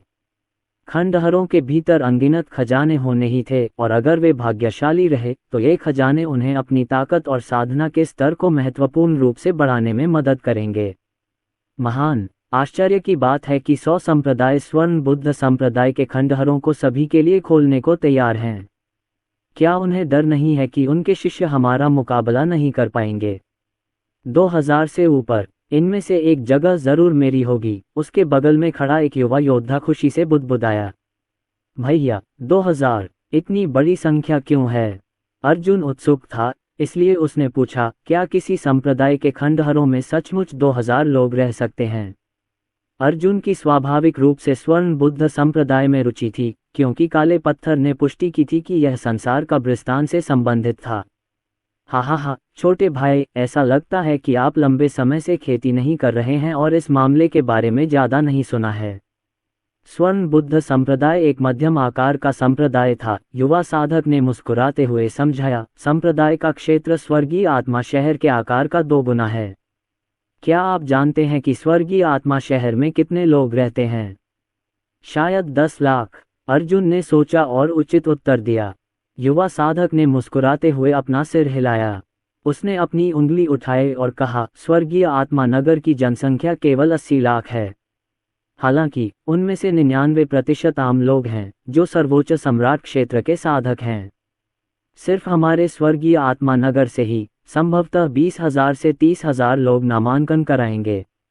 आसपास के 3 शहरों से कम 100,000 साधक आएंगे, और इसमें संप्रदायों और परिवारों के शिष्य भी शामिल नहीं हैं। ओह, क्या इन संप्रदायों और परिवारों के अनुयायी बहुत शक्तिशाली हैं? क्या इनकी संख्या बहुत है? अर्जुन ने पूछा। ये जानकारी उसे तुरंत जानने की जरूरत थी। आज के महायुद्ध को देखने के बाद वह समझ गया था कि लिंगवू महाद्वीप और कुनलुन पर्वतों के साधकों की ताकत में जमीन आसमान का अंतर था। इसके अलावा लिंगवू महाद्वीप का प्रत्येक क्षेत्र कुनलुन पर्वतों से 10 गुना बड़ा था, इसलिए यहाँ कुनलुन पर्वतों की तुलना में कई गुना ज्यादा साधक थे। इसी तरह यहाँ संसाधन भी कहीं ज्यादा थे, और वे भी उच्च स्तरीय। छोटे भाई, तुम शहर के पास वाले गांव से आए हो, है ना? वरना तुम इतने अनजान न होते। यह इस बात पर निर्भर करता है कि वे शिष्य किस प्रकार के संप्रदाय या परिवार से हैं, युवक ने मुस्कुराते हुए समझाया। हालांकि इस क्षेत्र में 100 से ज्यादा संप्रदाय हैं, लेकिन उनमें से ज्यादातर निम्न स्तरीय संप्रदाय हैं। केवल जिंदाओ संप्रदाय, जैनकोंग मंदिर, उल्टा सारस महल और बैंगनी वन संप्रदाय ही मध्यम स्तरीय संप्रदाय हैं। ऐसा कहा जा रहा है। हालांकि 90 से अधिक निम्न स्तरीय संप्रदाय हैं, उनमें से प्रत्येक के पास अपने रैंकों के भीतर आदिम अराजकता विशेषज्ञ हैं। आमतौर पर ऐसे संप्रदायों में सर्वोच्च सम्राट क्षेत्र के साधक सेवक शिष्य होते हैं, जबकि प्रारंभिक और मध्य स्तरीय अर्धदिव्य क्षेत्र के साधक बाह्य संप्रदाय के शिष्य होते हैं, और उत्तर स्तरीय और उच्च स्तरीय अर्धदिव्य क्षेत्र के साधक आंतरिक संप्रदाय के शिष्य होते हैं। कुल मिलाकर किसी भी निम्न स्तरीय संप्रदाय में लगभग 500 से 600 बाह्य संप्रदाय के शिष्य होते हैं। थोड़े अधिक शक्तिशाली संप्रदायों में 1000 से अधिक बाह्य संप्रदाय के शिष्य होते हैं, और इसमें आंतरिक संप्रदाय के शिष्य शामिल नहीं हैं। ये संख्या सुनते ही अर्जुन का दिल धड़क उठा। उसे आखिरकार समझ आया कि उसकी तुलना में वह कितना तुच्छ है। इसमें कोई आश्चर्य की बात नहीं थी कि स्पिरिट सिटी के लोग अकेले लिंगवू महाद्वीप आने की हिम्मत नहीं जुटा पाए। वे सभी अपने पूरे परिवार या संप्रदाय को यहाँ लाना चाहते थे, जिसके बिना वे लिंगवू महाद्वीप के शक्तिशाली विशेषज्ञों की बाढ़ के सामने असहाय हो जाते। संपूर्ण स्पिरिट सिटी में 8 संप्रदायों और 5 परिवारों के आंतरिक संप्रदाय के शिष्यों की कुल संख्या केवल एक निम्न स्तरीय संप्रदाय के आंतरिक संप्रदाय के शिष्यों की संख्या के बराबर थी। इसमें कोई आश्चर्य नहीं था कि पहले उस युद्ध में इतने सारे साधक लड़ रहे थे, भले ही इसमें केवल 2 संप्रदाय ही शामिल थे। अर्जुन ने सोचा था कि वे दोनों संप्रदाय अपनी संख्या के आधार पर पहले से ही अत्यंत शक्तिशाली थे, लेकिन ऐसा प्रतीत होता था कि वे दोनों संप्रदाय इस क्षेत्र में केवल निम्न या मध्यम स्तर के संप्रदाय के रूप में ही योग्य थे। छोटे भाई, तुम्हें तो बिल्कुल भी समझ नहीं आ रहा, पर तुम्हारे शरीर के चारों ओर एक घना भयावह आभामंडल है। ऐसा लग रहा है जैसे तुम अभी अभी मौत से बचकर आए हो। युवा साधक मुस्कुराया। क्या हम दोस्त बन सकते हैं? मेरा नाम वांग यान है। मुझे यकीन है कि आप भी 100 संप्रदाय ब्रह्मांड प्रतियोगिता में भाग लेंगे और एक दूसरे का ध्यान रखना कोई बुरी बात नहीं है। नमस्ते, मैं ये शितियान हूँ। भाई वांग यान, मेरा ख्याल रखने के लिए धन्यवाद। अर्जुन वास्तव में दोस्ती नहीं करना चाहता था। आखिरकार वह इस व्यक्ति से सड़क पर मिला था और यह व्यक्ति 7वें स्तर का अर्ध दिव्य क्षेत्र का विशेषज्ञ था। क्या इस व्यक्ति का दोस्ती का प्रस्ताव किसी और भयावह चीज का मुखौटा था? उसे इस बात का अंदाजा नहीं था, इसलिए उसने अपना असली नाम न बताने का फैसला किया। वैसे भी लिंगवू महाद्वीप में उनके दूसरे नाम का इस्तेमाल करना उचित ही था। अगर रक्त आत्मा संप्रदाय और रक्त तलवार संप्रदाय उन्हें खोज रहे होते तो शायद वे उनके असली नाम का इस्तेमाल करते। उन्हें उनके दूसरे नाम के बारे में भी जरूर पता था, लेकिन अब चूंकि नाम का इस्तेमाल काफी समय से नहीं हुआ था, इसलिए इस बात को नज़रअंदाज करना आसान था। ये शितियान, ये नाम तुम पर बिल्कुल जचता है। वांग यान ने आंखें सिकोड़कर मुस्कुराया। हालांकि भीड़ का उत्साह जल्द ही थोड़ा कम हो गया। जिनदाओ संप्रदाय के बुजुर्ग ने आगे कहा, 100 संप्रदाय ब्रह्मांड प्रतियोगिता 3 दिनों में आयोजित की जाएगी। केवल शीर्ष 2000 ही स्वर्ण बुद्ध संप्रदाय के खंडहरों में प्रवेश कर सकते हैं। हालांकि जो लोग 100 संप्रदायों के सदस्य नहीं हैं, उन्हें स्वर्ण बुद्ध संप्रदाय के खंडहरों को छोड़ने के बाद कृतज्ञता के प्रतीक के रूप में हमें 8वीं श्रेणी की अमर कलाकृति देनी होगी। ठीक है, अगर आपकी रुचि है तो आगे बढ़ें और पंजीकरण कराएं। कई युवा साधक स्वर्ण बुद्ध संप्रदाय के कक्षों में प्रवेश करने के बाद एक ही रात में अर्ध दिव्य क्षेत्र के मध्य चरण से दिव्य राजा क्षेत्र तक पहुंच गए और कुछ तो दिव्य राजा क्षेत्र के शिखर तक भी पहुंच गए। मुझे ये भी उम्मीद है कि सभी के साधना स्तर में काफी सुधार होगा। जो सफल होंगे उन्हें 100 संप्रदायों में शामिल होकर संरक्षक या ज्येष्ठ बनने का अवसर दिया जाएगा। व्यवहार बुरा नहीं है। इसके साथ ही जिनदाओ संप्रदाय के बुजुर्ग और अन्य 7 बुजुर्ग हवा में उड़ गए और उनकी आभाएं उत्सर्जित हुईं, जिसके कारण कई अर्ध दिव्य क्षेत्र के साधक पीले पड़ गए। अर्जुन ने अपनी प्राणशक्ति का परिचय दिया और दबाव को रोक दिया। वह फुसफुसाया, अभी तो शुरुआत भी नहीं हुई और तुम अभी से अपनी ताकत दिखाने की कोशिश कर रहे हो। छोटे भाई, ये अपनी बातों पर ध्यान दो।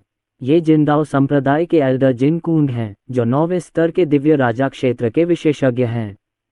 बुजुर्गों की बुराई मत करो, वरना अगर उन्होंने तुम्हारी बात सुन ली तो तुम्हें मार डाला जाएगा। वांग यान का चेहरा पीला पड़ गया था।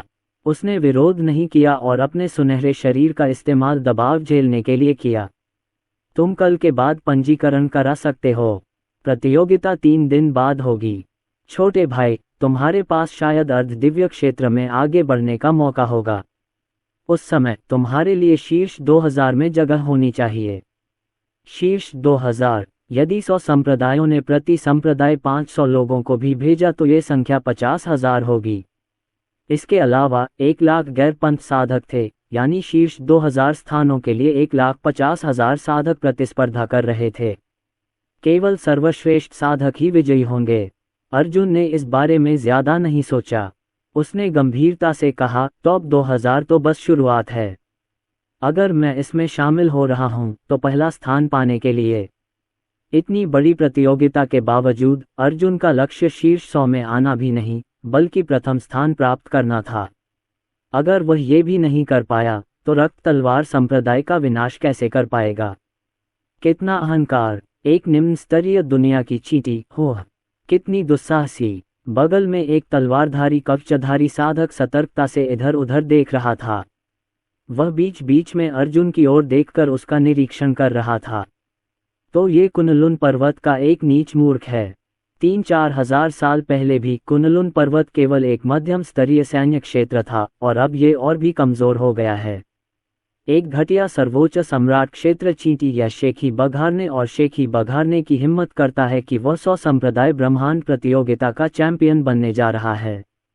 हास्यास्पद! अर्जुन को कुनलुन पर्वत छोड़े हुए ज्यादा समय नहीं हुआ था, इसलिए उनके शरीर से कुनलुन पर्वत की अनोखी आभा अभी भी निकल रही थी, जिसे अन्य लोग आसानी से पहचान सकते थे।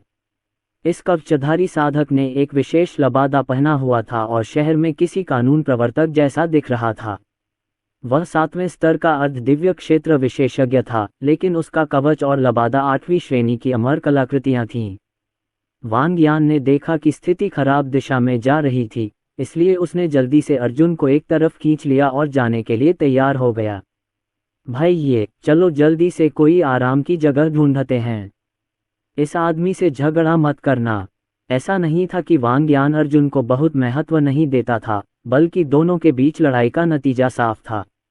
एक सर्वोच्च सम्राट क्षेत्र साधक 7वें स्तर के अर्ध दिव्य क्षेत्र विशेषज्ञ से भिड़ रहा था। यह एक तरफा पराजय होगी। अर्जुन कोई परेशानी नहीं पैदा करना चाहता था, इसलिए वह जाने के लिए मुड़ा।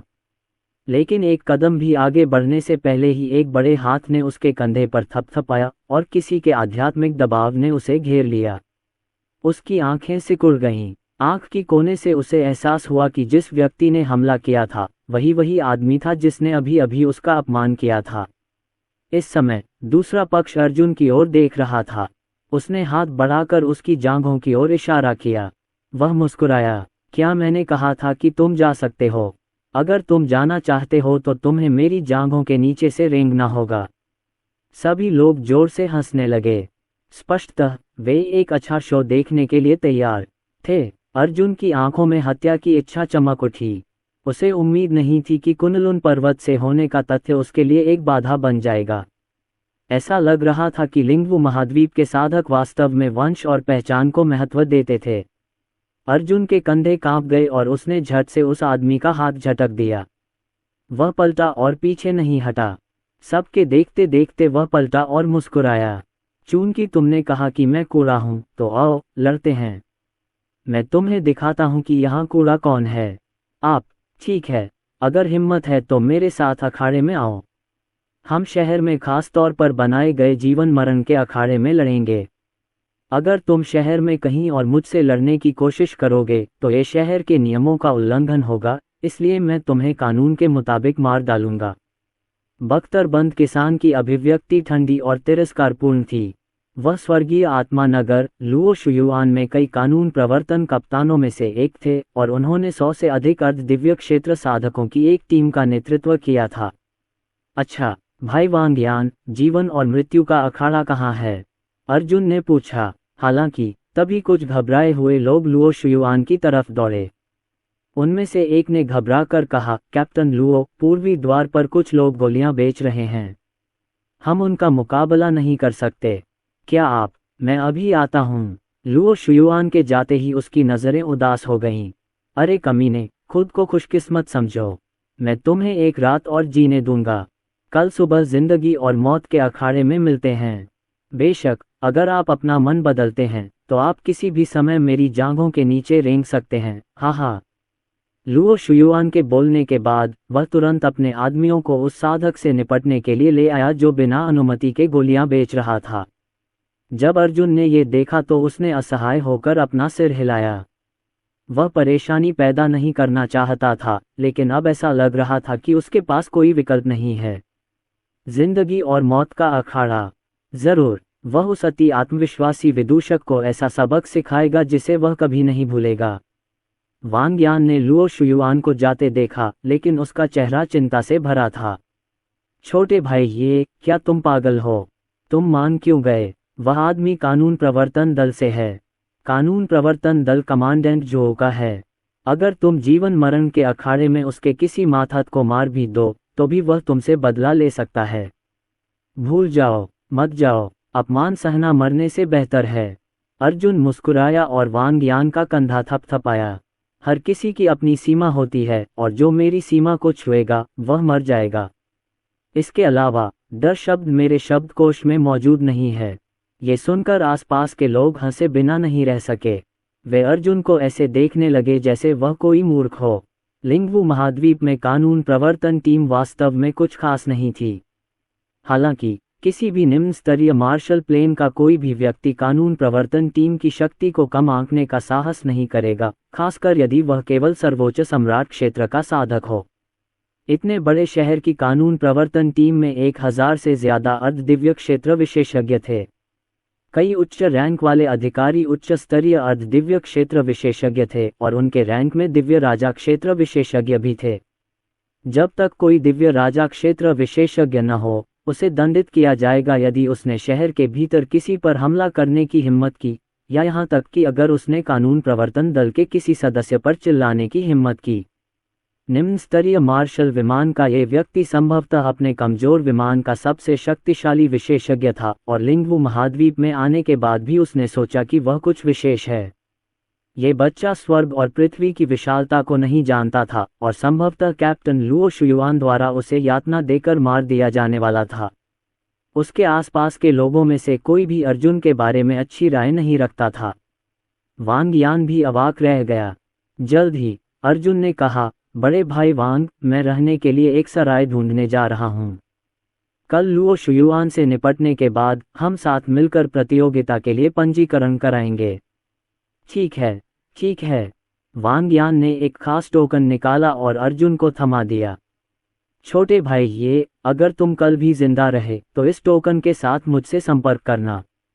जाहिर था कि वांग यान को भी लग रहा था कि अर्जुन कल सुबह से ज्यादा जिंदा नहीं रहेगा। आखिरकार कानून प्रवर्तन दल को नाराज करना कोई छोटी बात नहीं थी। अर्जुन को कोई आपत्ति नहीं हुई और उसने बस टोकन लिया और भीड़ के बीच से निकल गया। दूर से उसने एक तृतीय स्तरीय अर्ध दिव्य लोक साधक को लुओ शुयुआन की जांघों के नीचे रेंगते हुए देखा। वह बेहद दुखी लग रहा था। लुओ शुयुआन और उसके माथा जोर जोर से हंस पड़े, उनकी आंखें मनोरंजन से भरी हुई थीं।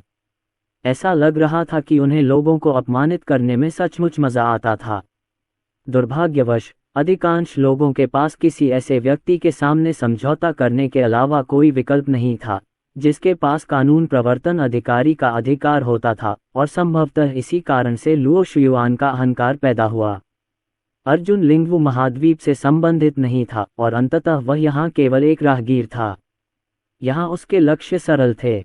वह संसार कब्रिस्तान के पीछे का रहस्य जानना चाहता था, 100 प्राचीन शक्तिशाली विशेषज्ञों को बचाना चाहता था, खुद को मजबूत बनाना चाहता था और रोशनी और ईशा को बचाना चाहता था। जहाँ तक दूसरों के जीवन और मृत्यु का प्रश्न है, उसे इसकी कोई परवाह नहीं है। जैसे ही अर्जुन जाने वाला था, उसने एक चीख सुनी। वह पलटा और महसूस किया कि जो आदमी लुओ शुयुआन की जांघों के नीचे रेंग रहा था, वह पहले ही मर चुका था, लुओ शुयुआन की तलवार से वार करके। अर्जुन की आंखें गुस्से से भरी थीं। अगर उसने पहले समझौता कर लिया होता तो शायद उसका भी यही हश्र होता। अर्जुन ने ठंडी लाश को देखा और मन ही मन बुदबुदाया, हालांकि मैं तुम्हें नहीं जानता, फिर भी मैं कल तुम्हारा बदला लूंगा। अर्जुन पहले से ही बता सकता था कि लिंगवू महाद्वीप कितना क्रूर था। आखिरकार उसे एक सराय मिल गई और उसने एक कमरा बुक कर लिया जिसमें एक साधना कक्ष था। खिड़की से उसने सड़क के किनारे खड़े पुलिस अधिकारियों को देखा। वे सभी कवच पहने हुए थे और ऐसे लग रहे थे जैसे वे अपने आसपास के लोगों को धमका रहे हों। कल की लड़ाई में उस आदमी की अमर कलाकृतियों से उसकी सुरक्षा को भेदना मुश्किल हो सकता है। मुझे शायद कुछ उपाय ढूंढने होंगे। जहां तक 100 संप्रदाय ब्रह्मांड प्रतियोगिता की बात है, 150,000 साधक इसमें भाग लेंगे। ये संभवतः कुछ समय तक चलेगा, इसलिए मुझे स्वर्ण बुद्ध संप्रदाय के खंडहरों में प्रवेश करने से पहले सर्वोच्च सम्राट क्षेत्र के 9वें स्तर तक आगे बढ़ने में सक्षम होना चाहिए। अर्जुन ने साधना कक्ष का दरवाजा खोला और अंदर दाखिल हुआ।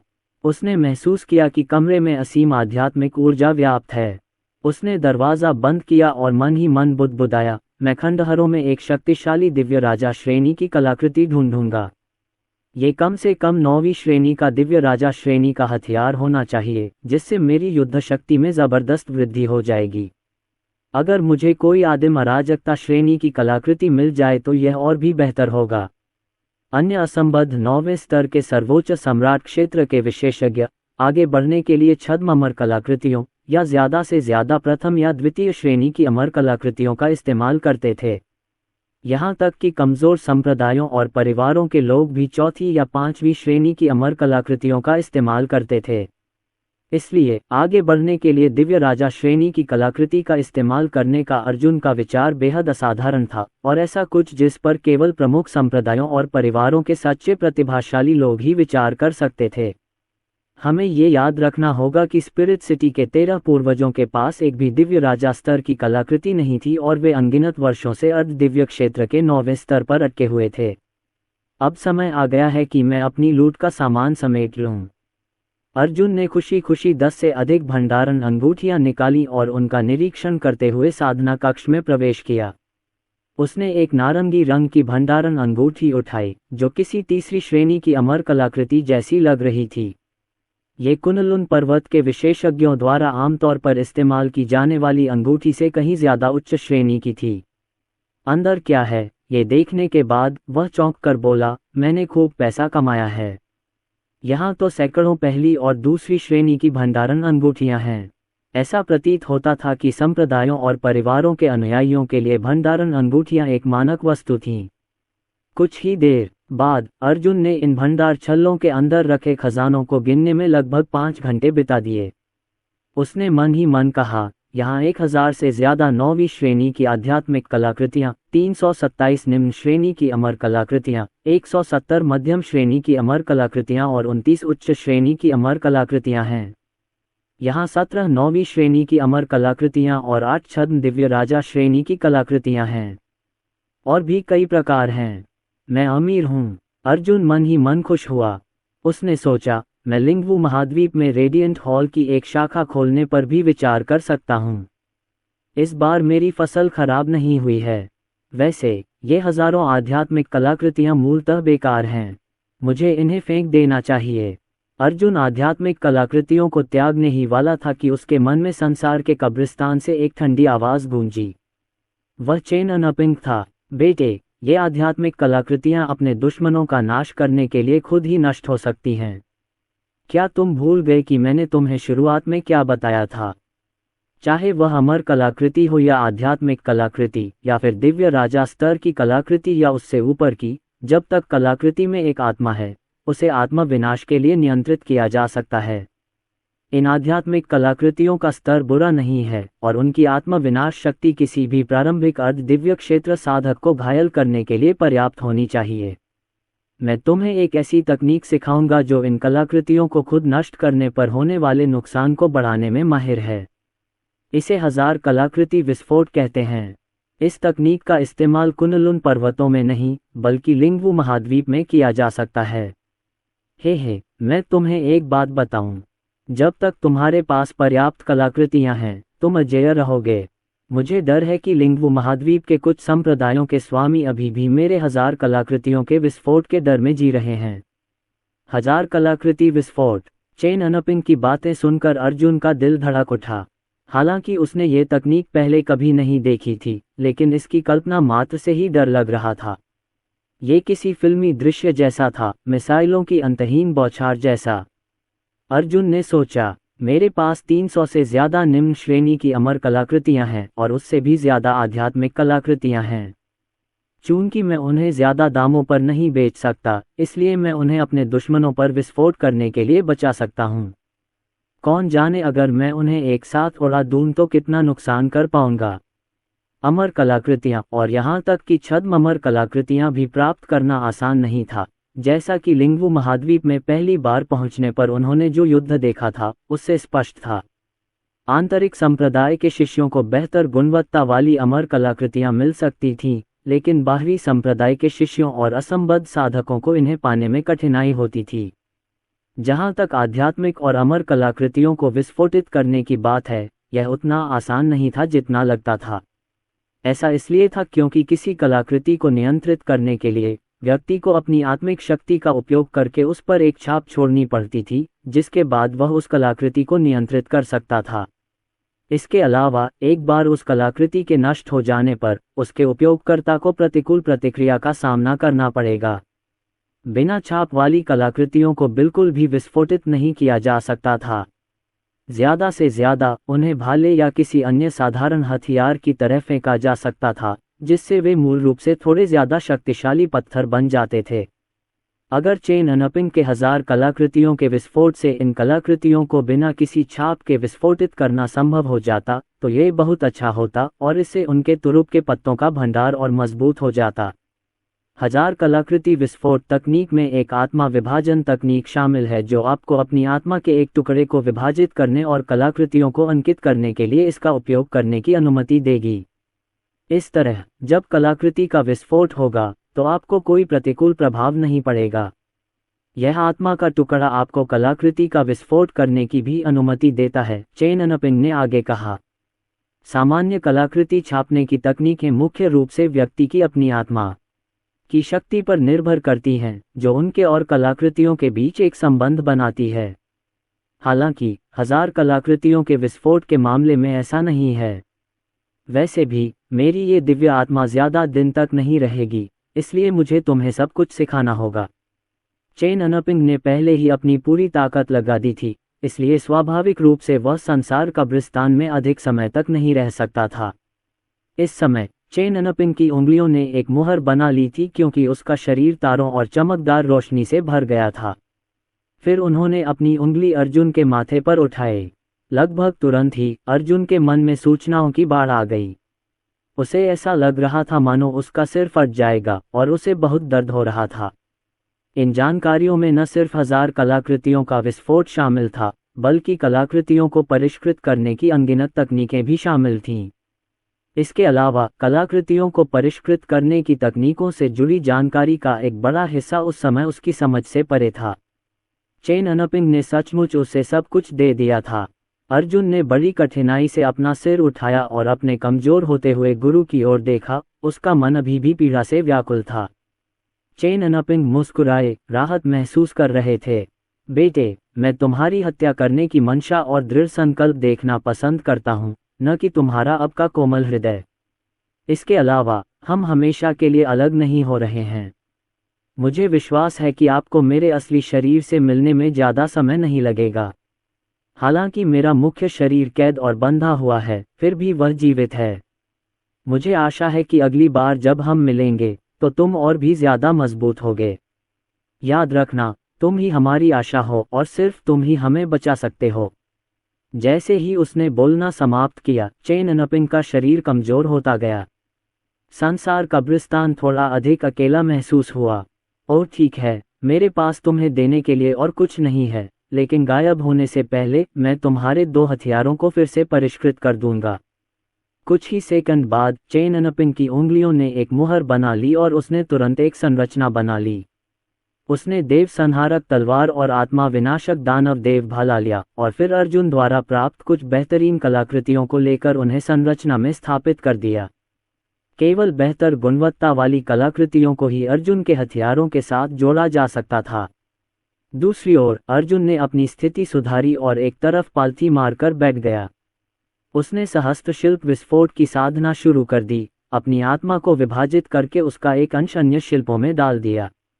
सौभाग्य से उसकी आत्मशक्ति बहुत प्रबल थी। 9 रूपांतरण आत्मा तकनीकों की साधना के बाद एक दूसरे स्तर के दिव्य राजा क्षेत्र विशेषज्ञ के बराबर। अन्यथा वह अपनी आत्मा को इतनी बार विभाजित नहीं कर पाता। हफ हफ 6 घंटे बीत गए और अर्जुन का चेहरा पीला पड़ गया था। उसने अपनी आत्मशक्ति को पुनः प्राप्त करने के लिए दर्जनों गोलियां खा ली थीं। बाहरी दुनिया में आत्मशक्ति पुनः प्राप्त करने वाली गोलियां खजाना मानी जाती थीं, लेकिन अर्जुन जैसे कीमियागर के लिए वे कैंडी की तरह प्रचुर मात्रा में थीं। जल्द ही 2 दिव्य राजा श्रेणी की कलाकृतियां संरचना के केंद्र में स्थित भट्टी से उड़कर अर्जुन के हाथों में आ गिरीं। वे 6ठी श्रेणी की दिव्य राजा श्रेणी की देव संहारक तलवार और दूसरी श्रेणी की दिव्य राजा श्रेणी की आत्मा विनाशक दानव देव भाला थीं। दोनों हथियार प्रकाश से चमक रहे थे और अर्जुन महसूस कर सकता था कि उनमें निहित आध्यात्मिक ऊर्जा की मात्रा पहले की तुलना में कई गुना अधिक शक्तिशाली थी। ठीक है शिष्य, मैं केवल यहीं तक तुम्हारा साथ दे सकता हूँ। आपकी प्रगति की गति के साथ आपको आदिकालीन अराजकता क्षेत्र तक पहुंचने में अधिक समय नहीं लगेगा। यदि आप दाव एकीकरण क्षेत्र तक पहुंचते हैं तो आप संसार कब्रिस्तान के बारे में कई और रहस्यों की खोज करेंगे। चेन अनपिंग की आवाज़ पहले से ही बहुत कमज़ोर थी। कुछ ही क्षणों बाद उसकी आकृति एक प्रकाश किरण में बदल गई और अर्जुन के शरीर में प्रवेश कर गई। उसने अपनी आखिरी शक्ति अर्जुन को दे दी। अर्जुन का आभामंडल बढ़ गया और उसकी अमर तलवार दाव 60% सिद्ध हो गई। अंततः वह सर्वोच्च सम्राट के 8वें स्तर पर पहुंच गया। मालिक, शुक्रिया, अब ज्यादा देर नहीं लगेगी जब मैं तुम्हें बचा लूंगा। अर्जुन ने मुट्ठियां भींचकर दक्षिण पश्चिम की ओर प्रणाम किया। फिर उसने अपना सिर ऊपर उठाया। मुट्ठियां भींचते हुए उसकी आंखें साफ थीं। मैं रक्त तलवार संप्रदाय के क्षेत्र में जरूर जाऊंगा। कुनलुन पर्वत पर उनके हमले का इंतजार करने के बजाय मैं उन पर हमला करूंगा और उन्हें अपनी रक्षा करने के लिए मजबूर करूंगा। इस तरह उनके पास कुनलुन पर्वत पर हमला करने के लिए न तो समय होगा और न ही लोग। इसी समय अर्जुन के पास एक आकृति प्रकट हुई। ये लैन ज़ुएयू था। बेटे, मैं तुम्हें कुछ याद दिलाना चाहता हूँ। मुझे संसार कब्रिस्तान में 3 समाधियां सक्रिय होने की कगार पर महसूस हो रही हैं। उन सभी से बौद्ध आभा निकल रही है। इन बौद्ध आभाओं के स्वामी कुनलुन पर्वत से संबंधित नहीं हैं और वे संभवतः लिंगवू महाद्वीप से हैं। उन्हें सक्रिय करने के लिए आपको स्वर्ण बुद्ध संप्रदाय में जाना होगा। अगर मैं गलत नहीं हूं तो वे स्वर्ण बुद्ध संप्रदाय के 18 स्वर्ण बुद्धों में से हो सकते हैं जिनके बारे में अफवाह थी कि वे नष्ट हो गए हैं। सबको लगा कि वे युद्ध में मारे गए हैं, लेकिन अब लगता है कि बात इतनी आसान नहीं है। स्वर्ण बुद्ध संप्रदाय के विनाश में जरूर कुछ गड़बड़ है। खंडहरों के अंदर छिपे रहस्य संभवतः संसार कब्रिस्तान से संबंधित हो सकते हैं। जाहिर है, इसकी पुष्टि करना अभी जल्दबाजी होगी। लिंगवू महाद्वीप कुनलुन पर्वतों से अलग है। इतने सारे विशेषज्ञों के बीच आपकी अलग पहचान बनाना बहुत मुश्किल होगा। अर्जुन ने उस दिशा में देखा जिस ओर लैन ज़ुएयू देख रही थी और भौहें सिकोड़ लीं। वह महसूस कर सकता था कि सब कुछ एक जोड़ी हाथों द्वारा संचालित किया जा रहा था। हुआक्सिया से कुनलुन पर्वत तक और फिर लिंगवू महाद्वीप तक। संसार कब्रिस्तान से उसके दादा रहस्यमय बूढ़े आदमी द्वारा तैयार की गई योजना। ये सब कुछ हर चीज के पीछे किसी बड़ी चीज की ओर इशारा करता लग रहा था। हालांकि ये सब उस समय उसकी समझ से परे था, इसलिए वो बस कदम दर कदम ही आगे बढ़ सकता था। अर्जुन ने गहरी सांस ली और संसार शमशान से बाहर निकल गया। उसने देखा कि बाहर का आकाश धीरे धीरे उज्जवल हो रहा है। तय समय निकट आ रहा था। वह सीधे स्वर्गीय आत्मा नगर के दक्षिणी द्वार पर जाकर पहले पंजीकरण कराता रहा। वरना अगर लुओ शुयुआन के साथ झगड़ा बाकी कानून प्रवर्तन दल तक पहुंच जाता तो शायद उसे बाद में पंजीकरण कराने का समय ही न मिलता। आसमान अभी अभी साफ हुआ था और सुबह के लगभग 6 बज रहे थे। स्वर्गीय आत्मा नगर के दक्षिणी द्वार पर कुछ ही लोग थे, लेकिन सराय में पहले से ही कुछ प्रारंभिक चरण के दिव्य राजा क्षेत्र विशेषज्ञ इंतजार कर रहे थे। सराय के बाहर एक बैनर लगा था जिस पर लिखा था 100 संप्रदाय ब्रह्मांड प्रतियोगिता के लिए यहाँ पंजीकरण करें। 150,000 साधक भाग लेंगे। मैं देखना चाहता हूँ कि क्या मुझे कोई ऐसा व्यक्ति मिलेगा जो मुझे पूरी ताकत से प्रयास करने के लिए प्रेरित कर सके, अर्जुन ने मन ही मन कहा। अपनी युद्ध शक्ति के बल पर वह दिव्य क्षेत्र के अंतिम चरण के विशेषज्ञों से भी लड़ सकता था। इस प्रतियोगिता में केवल सबसे शक्तिशाली प्रतिभागी ही उसके लिए खतरा थे। वरिष्ठ, मैं 100 संप्रदाय ब्रह्मांड प्रतियोगिता में भाग लेना चाहता हूँ। उसने जिंदाओ संप्रदाय के प्रारंभिक चरण के दिव्य राजा क्षेत्र संरक्षक की ओर अपनी मुट्ठियां उठाईं। क्या तुम्हें यकीन है? संरक्षक ने अर्जुन की ओर देखा और सिर हिलाया। आपकी चिंता के लिए धन्यवाद सीनियर, लेकिन मुझे यकीन है कि मैं पंजीकरण करना चाहता हूँ। अर्जुन ने अपना पहचान पत्र निकाला और संरक्षक को सौंप दिया। मेरा नाम ये शितियान है। मैं स्वर्गीय आत्मा नगर के पास एक गांव से हूँ। उसका मानना था कि अगर उसका असली नाम उजागर हो गया तो रक्त आत्मा संप्रदाय का ध्यान जरूर जाएगा, खासकर अगर वह प्रतियोगिता जीत गया। इसलिए पछताने से बेहतर था कि पहले से ही सावधान रहें। वह हुआक्सिया और कुनलुन पर्वतों की तरह फिर से शिकार होने का अनुभव नहीं करना चाहता था, खासकर अगर रक्त आत्मा संप्रदाय ने किसी आदिम अराजकता क्षेत्र विशेषज्ञ या यहाँ तक कि किसी ताओ एकीकरण क्षेत्र विशेषज्ञ को भी उसका पीछा करने के लिए भेज दिया हो। अच्छा, ये शितियान, ये नाम बुरा नहीं है। एक सुदूर गांव से 8वें स्तर का सर्वोच्च सम्राट क्षेत्र साधक। तुम्हारे शरीर की आभा, ऐसा क्यों लग रहा है कि तुम किसी निम्न स्तरीय मार्शल प्लेन से हो? संरक्षक ने एक पल सोचा और कहा, आमतौर पर निम्न स्तरीय मार्शल प्लेन के लोगों की एक अनोखी आभा होती है। इसे पहचानना बेहद आसान है और ये लिंगवू महाद्वीप के प्रतिभाशाली लोगों को दूसरे घटिया प्लेन से अलग करने का सबसे अच्छा तरीका भी है। झूठ बोलना अच्छी बात नहीं है। आपको थोड़ी आत्म जागरूकता रखनी चाहिए और अपनी सीमाओं से आगे बढ़ने की कोशिश नहीं करनी चाहिए। अर्जुन अपनी आभा के बारे में भूल गया था। उसने मुस्कुराकर कहा, मैं कुनलुन पर्वतों में स्पिरिट सिटी नाम की जगह से हूँ। मैं स्पेटियल टेलीपोर्टेशन फॉर्मेशन की रखवाली के लिए जिम्मेदार था, लेकिन गलती से अंदर चला गया, इसलिए मैं कुछ मौके ढूंढना चाहता था। ओह, वो जगह! हर कुछ दशकों में लोग वहां से आते हैं, लेकिन उनमें से कई मर जाते हैं। संरक्षक ने आश्चर्य से अर्जुन की ओर देखा और धीरे से कहा, साधना का मार्ग आसान नहीं है। इतना जोखिम मत उठाओ कि मर जाओ। तुम बहुत कमजोर हो और तुम एक निम्न स्तरीय युद्ध भूमि से हो। हमारे लिंगवू महाद्वीप में, चाहे वे परिवार के अनुयायी हों या संप्रदाय के, या फिर वे असंबद्ध साधक भी, हम सभी निम्न स्तरीय युद्ध भूमि के लोगों को तुच्छ समझते हैं। उसने सीधे तौर पर अर्जुन का अपमान नहीं किया, लेकिन उसके शब्द और कर्म कुछ हद तक तिरस्कारपूर्ण थे। ये ठीक वैसा ही था जैसे कुनलुन पर्वत के लोग हुआक्सिया के साधकों को नीची नज़र से देखते थे, क्योंकि उनकी शक्ति के स्तर में बुनियादी अंतर था। धन्यवाद, लेकिन मैं फिर भी पंजीकरण करना चाहूँगा। ऐसा कोई नियम नहीं है जो कहता हो कि आप 8वें स्तर के सर्वोच्च सम्राट क्षेत्र साधक के रूप में पंजीकरण नहीं करा सकते, है ना? अर्जुन ने एक कदम आगे बढ़ाया और उसका आभामंडल फूट पड़ा। उसके जुझारूपन ने पंजीकरण प्रभारी संरक्षक के चेहरे पर गहरा परिवर्तन ला दिया। उस क्षण वह वास्तव में इस बदमाश की हत्या की मंशा से घिरा हुआ था। ये कैसे संभव हुआ? निम्न स्तर के विमान से सर्वोच्च सम्राट चींटी द्वारा उसे कैसे खतरा हो सकता है? अनसुना। हालांकि इससे उनकी अर्जुन में रुचि बढ़ गई। वे मुस्कुराए और बोले, हालांकि तुम केवल एक परम सम्राट लोक साधक हो, तुम्हारा आभामंडल एक अर्ध दिव्य लोक साधक के समान है। बुरा नहीं है, ये शितयान है ना? संरक्षक ने तुरंत इसे नोट कर लिया और अर्जुन को एक कांस्य चिन्ह दिया। तुम 57,000वें व्यक्ति हो जिन्होंने नामांकन कराया है। 3 दिन में असंख्य पर्वतों की घाटी में जाओ। अर्जुन को इस रक्षक के बारे में अच्छी धारणा थी। ऐसा लग रहा था कि लिंगवू महाद्वीप में हर कोई अविवेकी नहीं है। हालांकि इस समय कुछ असामयिक आवाजें गूंज उठीं। एक निम्न स्तरीय मार्शल विमान से एक नीच कमीना। तुम्हारे पास प्रतियोगिता में भाग लेने और पंजीकरण कराने का साहस था। 5 किसान गर्व से अंदर आए। वे जवान नहीं थे और भयंकर दिख रहे थे। भाई चेन मिंग, देखो। सफ़ेद पोशाक वाली एक महिला हंसी। एक निम्न स्तरीय मार्शल प्लेन के एक घटिया इंसान ने भी इसमें शामिल होने की हिम्मत की।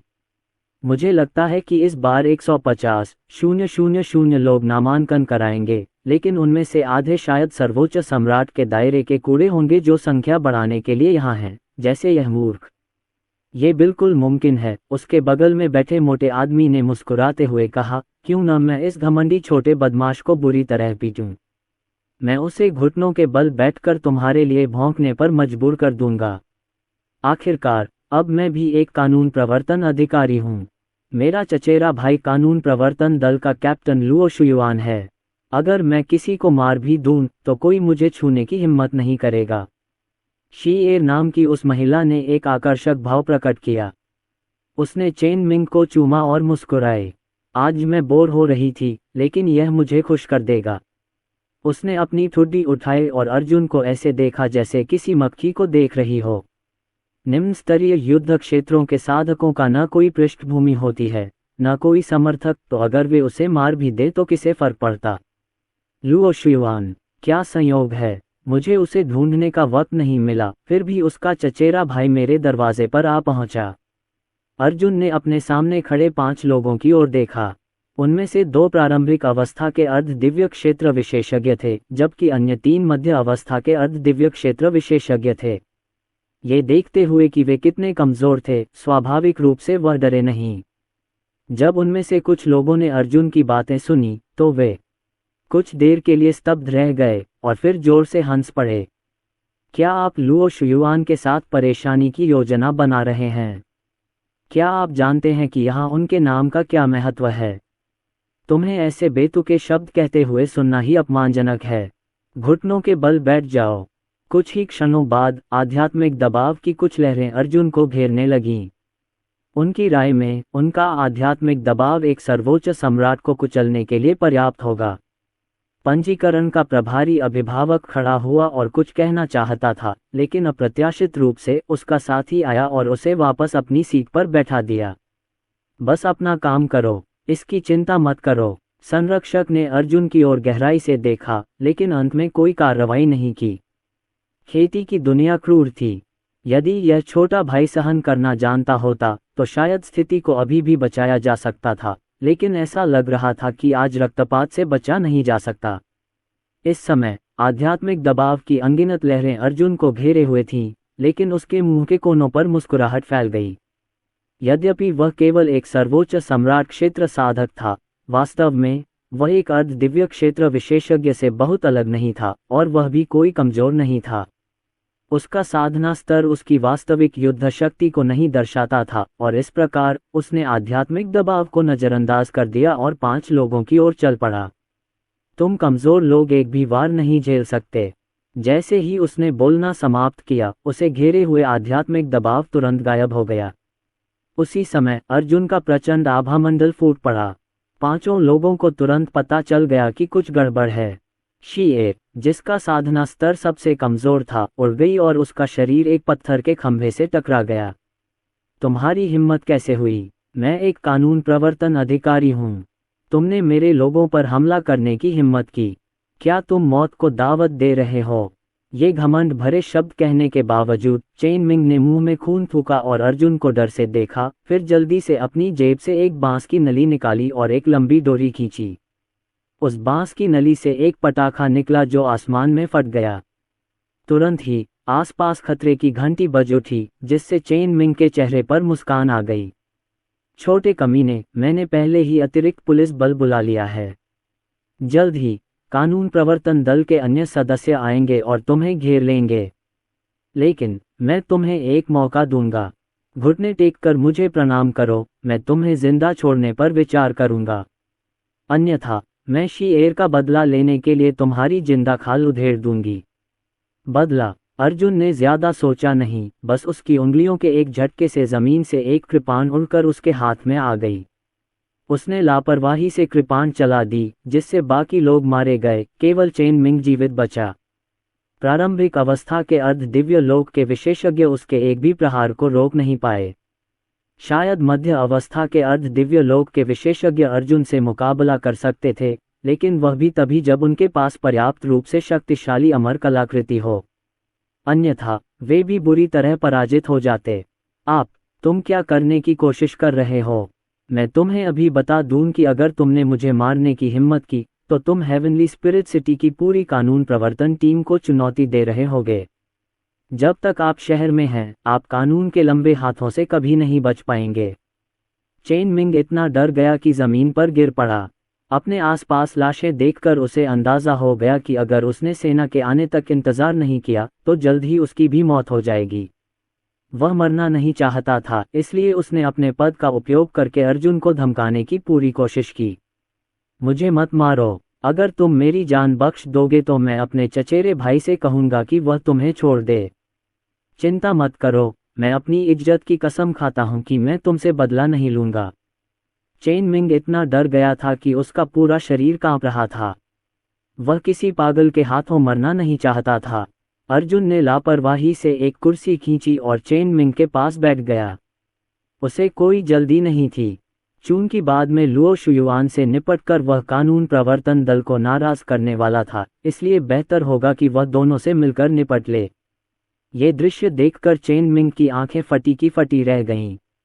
वह समझ नहीं पा रहा था कि यह पागल इतना निडर क्यों है, जबकि उसकी सेना रास्ते में ही थी। एक अज्ञात समयावधि के बाद कई आकृतियां उस क्षेत्र में पहुंचीं।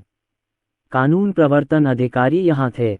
चेन मिंग ने राहत की सांस ली और उसकी भयभीत अभिव्यक्ति ठंडी हो गई। अब स्थिति बदल गई। बेटे, क्या तुम्हें पता है तुमने क्या अपराध किए हैं?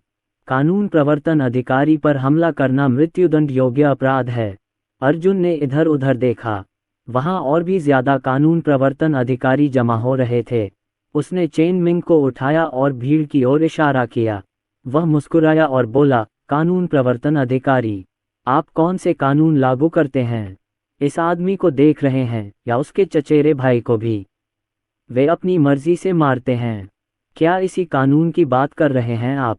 बेतुका, अच्छा, आज मैं तुम्हारे सामने एक पुलिस वाले को मार डालूंगा, देखते हैं तुम मुझे रोक पाते हो या नहीं। ऐसा कहने के बाद उसकी कृपाण चेन मिंग की गर्दन पर आ गई। नहीं, ये शितियान, तुम छोटे बदमाश, रुको, रुकना। कई आवाज़ें गूंजी, जिनमें चेन मिंग का चचेरा भाई लुओ शुयुआन भी शामिल था। इस समय लुओ शुयुआन गुस्से से भर गया। एक निम्न स्तरीय मार्शल विमान की इस नीच चींटी की हिम्मत कैसे हुई ऐसा करने की? ये लिंगवू महाद्वीप था, न कि उनका घरेलू विमान। क्या वह सचमुच सोचता था कि वह अभी भी अधिपति है? ये शिटियन, अगर तुमने मेरे चचेरे भाई को मारने की हिम्मत की तो मैं गारंटी देता हूं कि तुम आज स्वर्गीय आत्मा नगरी से एक भी टुकड़ा लेकर नहीं निकल पाओगे, लुओ शुयुआन ने आगे बढ़ते हुए गुस्से से कहा। वह लगभग अर्जुन के सामने था। सच में, पुची, कृपाण ने चेन मिंग की गर्दन काट दी और खून फैल गया। ठीक इसी तरह अर्जुन ने सबके सामने एक कानून प्रवर्तन अधिकारी की हत्या कर दी। शुरू में अर्जुन कोई परेशानी खड़ी नहीं करना चाहता था, लेकिन कुनलुन पर्वत जैसे निम्न स्तरीय लोगों से आए साधकों के साथ यहाँ कैसा व्यवहार होता है, ये देखकर वह जानता था कि अगर उसे ज़रूरत पड़ी तो उसे हालात बदलने होंगे ताकि भविष्य में कुनलुन पर्वत से ऊपर आने वालों को इस तरह के भेदभाव और अपमान का सामना न करना पड़े। इन कानून प्रवर्तन अधिकारियों से निपटना लिंगवू महाद्वीप को बदलने की उनकी योजना का पहला कदम था। ये शिटियन, साले, तुम्हारी हिम्मत कैसे हुई? सब लोग सुनो, ये शितियान, इस नीच, कमज़ोर मार्शल प्लेन के कमीने ने हम में से एक को मारने की हिम्मत की। हमें उसे सबक सिखाना होगा और एक मिसाल कायम करने के लिए उसे कड़ी सज़ा देनी होगी। सब लोग, हमला करो। लुओ शुयुआन ने एक टोकन निकाला और उसकी आवाज़ तुरंत विशाल स्वर्गीय आत्मा शहर में फैल गई, और जब उन्होंने इसे सुना तो कई और कानून प्रवर्तन अधिकारी वहां दौड़ पड़े। जब साधारण किसानों ने ये सुना तो वे कांप उठे। वांग यान, जो अभी भी नाश्ता कर रहा था, चौंक गया। उसके हाथ में रखा खाना जमीन पर गिर गया। वह हैरान था, ये बच्चा बहुत हिम्मत वाला है। मैंने कल साफ साफ बताया था कि यह कितना खतरनाक था, फिर भी उसने ऐसा कुछ करने की हिम्मत की। क्या वह जीना नहीं चाहता? यह आदमी तो पागल ही होगा। केवल एक पागल ही कानून प्रवर्तन टीम के खिलाफ जाने का साहस कर सकता है। भाई वांग, आपने कहा था कि अरुनिस लुओ शुयुआन से लड़ने जा रहा है। क्या हम अब भी जाकर देखेंगे? उसके बगल में दो अंतिम चरण के अर्ध दिव्य क्षेत्र विशेषज्ञ, जो भोजन कर रहे थे, ने भावशून्य भाव से पूछा।